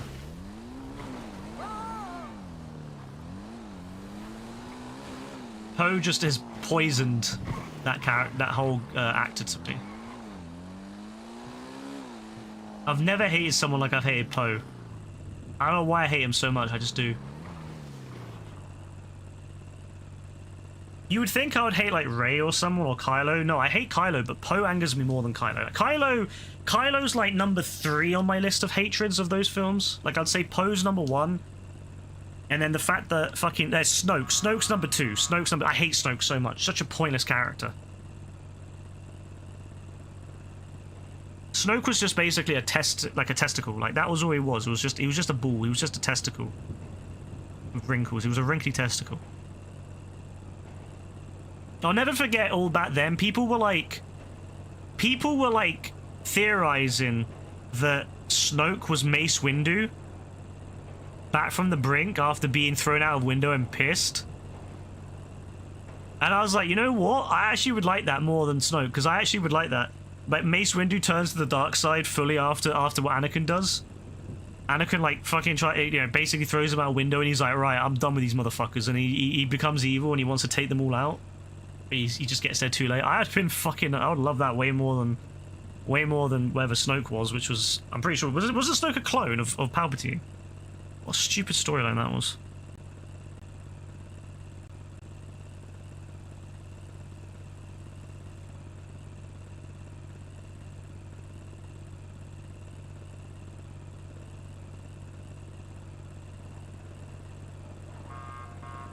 You think the reveal about Snoke and Skywalker ruins him, and he's more interested in the middleman for Kylo just to cut out rather than that? Yeah, I mean, I agree. Like, I definitely think it was a pointless change, like to make him a clone. But I mean, he was still shit either way. Man bigged himself up. He had to use a projector. Like, this guy is so pathetic. He had to use a projector to make him big, to make him feel like strong. Like, imagine being so fucking pathetic as a character that you have to use a projector to appear strong. Like, do we ever see Palpatine or Darth Vader using a projector? No. Why? Because they're actually cool characters. They're actually good fucking powerful characters. Did we ever see Maul or any of them characters doing it? Count Dooku? No. The only Don that needed a projector that appeared cool and tall and strong was Snoke. And even then, he was pathetic. He gets killed so quickly. Fuck Snoke. And fuck Snoke especially. So number 2 most hated. Poe, Snoke, and then Kylo. Did they ever find Mace's body? No, they never found it. Like, I'm assuming he fell like into like the lower levels and got eaten by something. But no, they never found it. I know that Samuel L. Jackson says that he would be fine doing a Mace Windu series. And to be honest with you, I'd be fine too, because honestly, at this point, why not? You know, why not? If we're getting Mandalorian and Grogu, fuck it. Let's just have Mace Windu at that point. Like, at least Mace Windu's cool, right? At least Mace Windu's actually a cool character, unlike fucking Grogu and Mandalorian, so... I'd be fine with that. I'd be fine with that, to be honest with you. I do think a prequel series of Mace Windu would be fire, though. Like, I definitely think if they could find someone that could, encapsulate Samuel L. Jackson's portrayal, I think they could really do a cool, like, prequel series of Mace. You asked to be in cinema seat for a Mace Windu film. Yeah, honestly, I would be too, bro. Like, Mace Windu in like any form is fire, but you know, could you imagine this Dawn?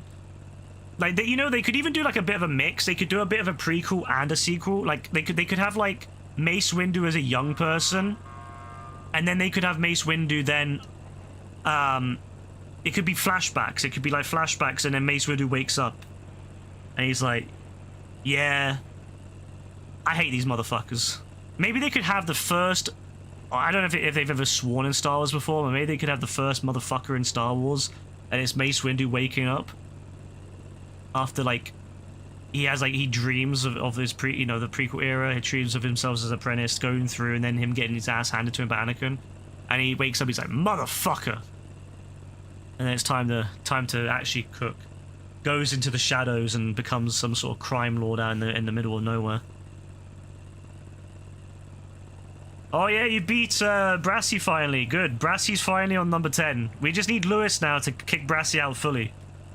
And we never had to see him again. His evil has finally left us. Bro has the personality in Django. Yeah, bro. That's why I had a feeling you'd like Django as well, bro. Was fucking Samuel Jackson. He's so fucking hilarious in that film.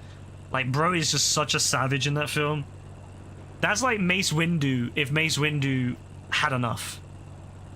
That's Mace Windu if Mace Windu lost his shit after like getting thrown out a window.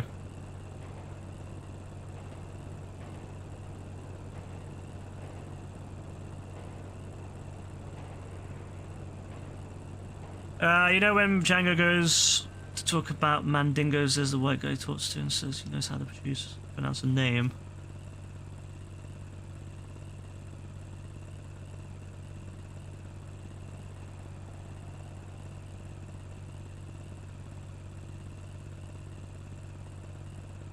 I'm waiting to see what this is because I'm curious now as well.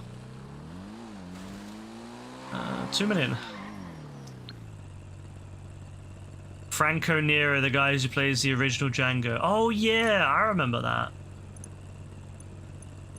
I remember that now, that scene. I forgot, you know what's funny? I forgot that until I read that. I was like, oh shit. That's cool. But, no, honestly, yeah, I think Mace Windu would be really cool to have come back, but, I mean, I doubt they will, because they're too busy making Grogu, but whatever.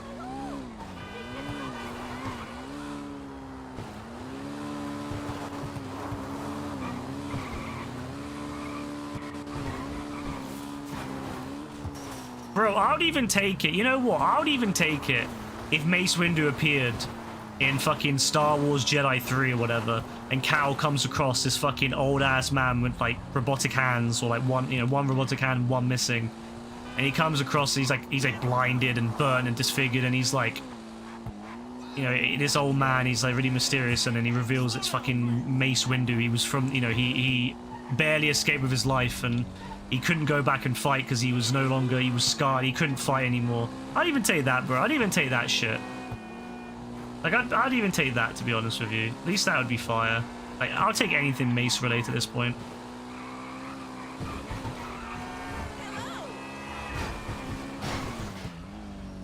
Yeah, they have done it before with Boba Fett. Like, Boba Fett died and came back, so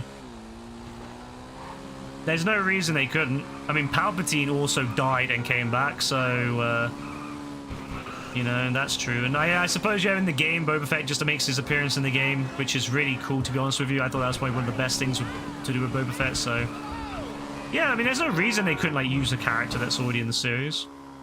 But I suppose confirming that Mace is alive would be pretty big. I think probably a bit too big to, probably a bit too big. But, you know what, though, like, this is, again, one of the reasons why I think that, you know, having the old games where that's one of the things I did like about the expanded universe, is that you could do anything you wanted as long as it, you know, you didn't claim it was, like, canon. Like, no one, you know, like, no one ever claimed that, like, Starkiller was canon or anything, right? You know, that was obviously never canon, and I love that it could exist alongside the George Lucas canon.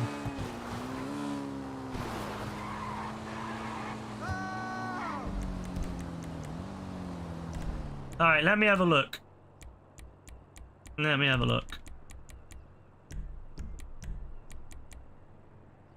So, 7,300, so, sorry, 7,300,000, so we're actually getting very close. I need to do another, I don't know what to do with the third car, because it's like one I can claim, but I don't know if I want it. But, if I do it, I get like 800,000, so I might just do it just so I can get to 8 million, but that's a decision for another day, I think. Not doing that. Do you think they'll bring back Boba Fett again in the next one, Dean? I think Boba Fett has unfinished business with Cal. I think that could be interesting, maybe as a boss battle, but like one where he only does it because he has to, but not because he.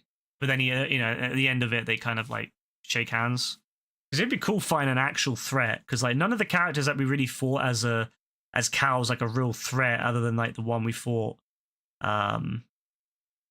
in the the main Jedi in the last game, but like the bounty hunter lady was not it. She was not a threat. Whereas like when Boba comes in and he just like drops in is actually like, yeah, that shit is, if he wanted to hurt you, he could. So yeah. W stream tonight was a little distracting because you were talking about movies with someone in the Discord server. Yeah, no, today was good. Like, it was short and sweet. I did end up streaming like an extra hour. I was going to end it about 2:15, but I did get into the Star Wars chat, and then I also got into the grind. So it did go on a little bit longer, but I don't want to go too long tonight because I would like to work on the bot a little bit before bed. But yeah, it was good. It was nice. We're at that point now with GTA where it's very tired. There's very little to do in terms of stuff to do. We're very much in that kind of moment where we're waiting for something big to happen. But yeah, it is what it is. It is what it is. We're waiting for Rockstar to drop something good. That won't be for a couple of weeks, I imagine. But hey, if the pre-orders drop next week, then hey, we got something good at least. But it's been good. It's been fun. Grind is important. I would like to do some more heists over the weekend. I probably will stream tomorrow as well, and I might do some more heists with randoms. That could be fun. But yeah, other than that, probably not much. Maybe I'll do a 5M stream where I do maybe on that games mini game server where I can do like sumo non-stop. That would be fun. I do like doing sumo, and having it non-stop would be very fun to do as a stream.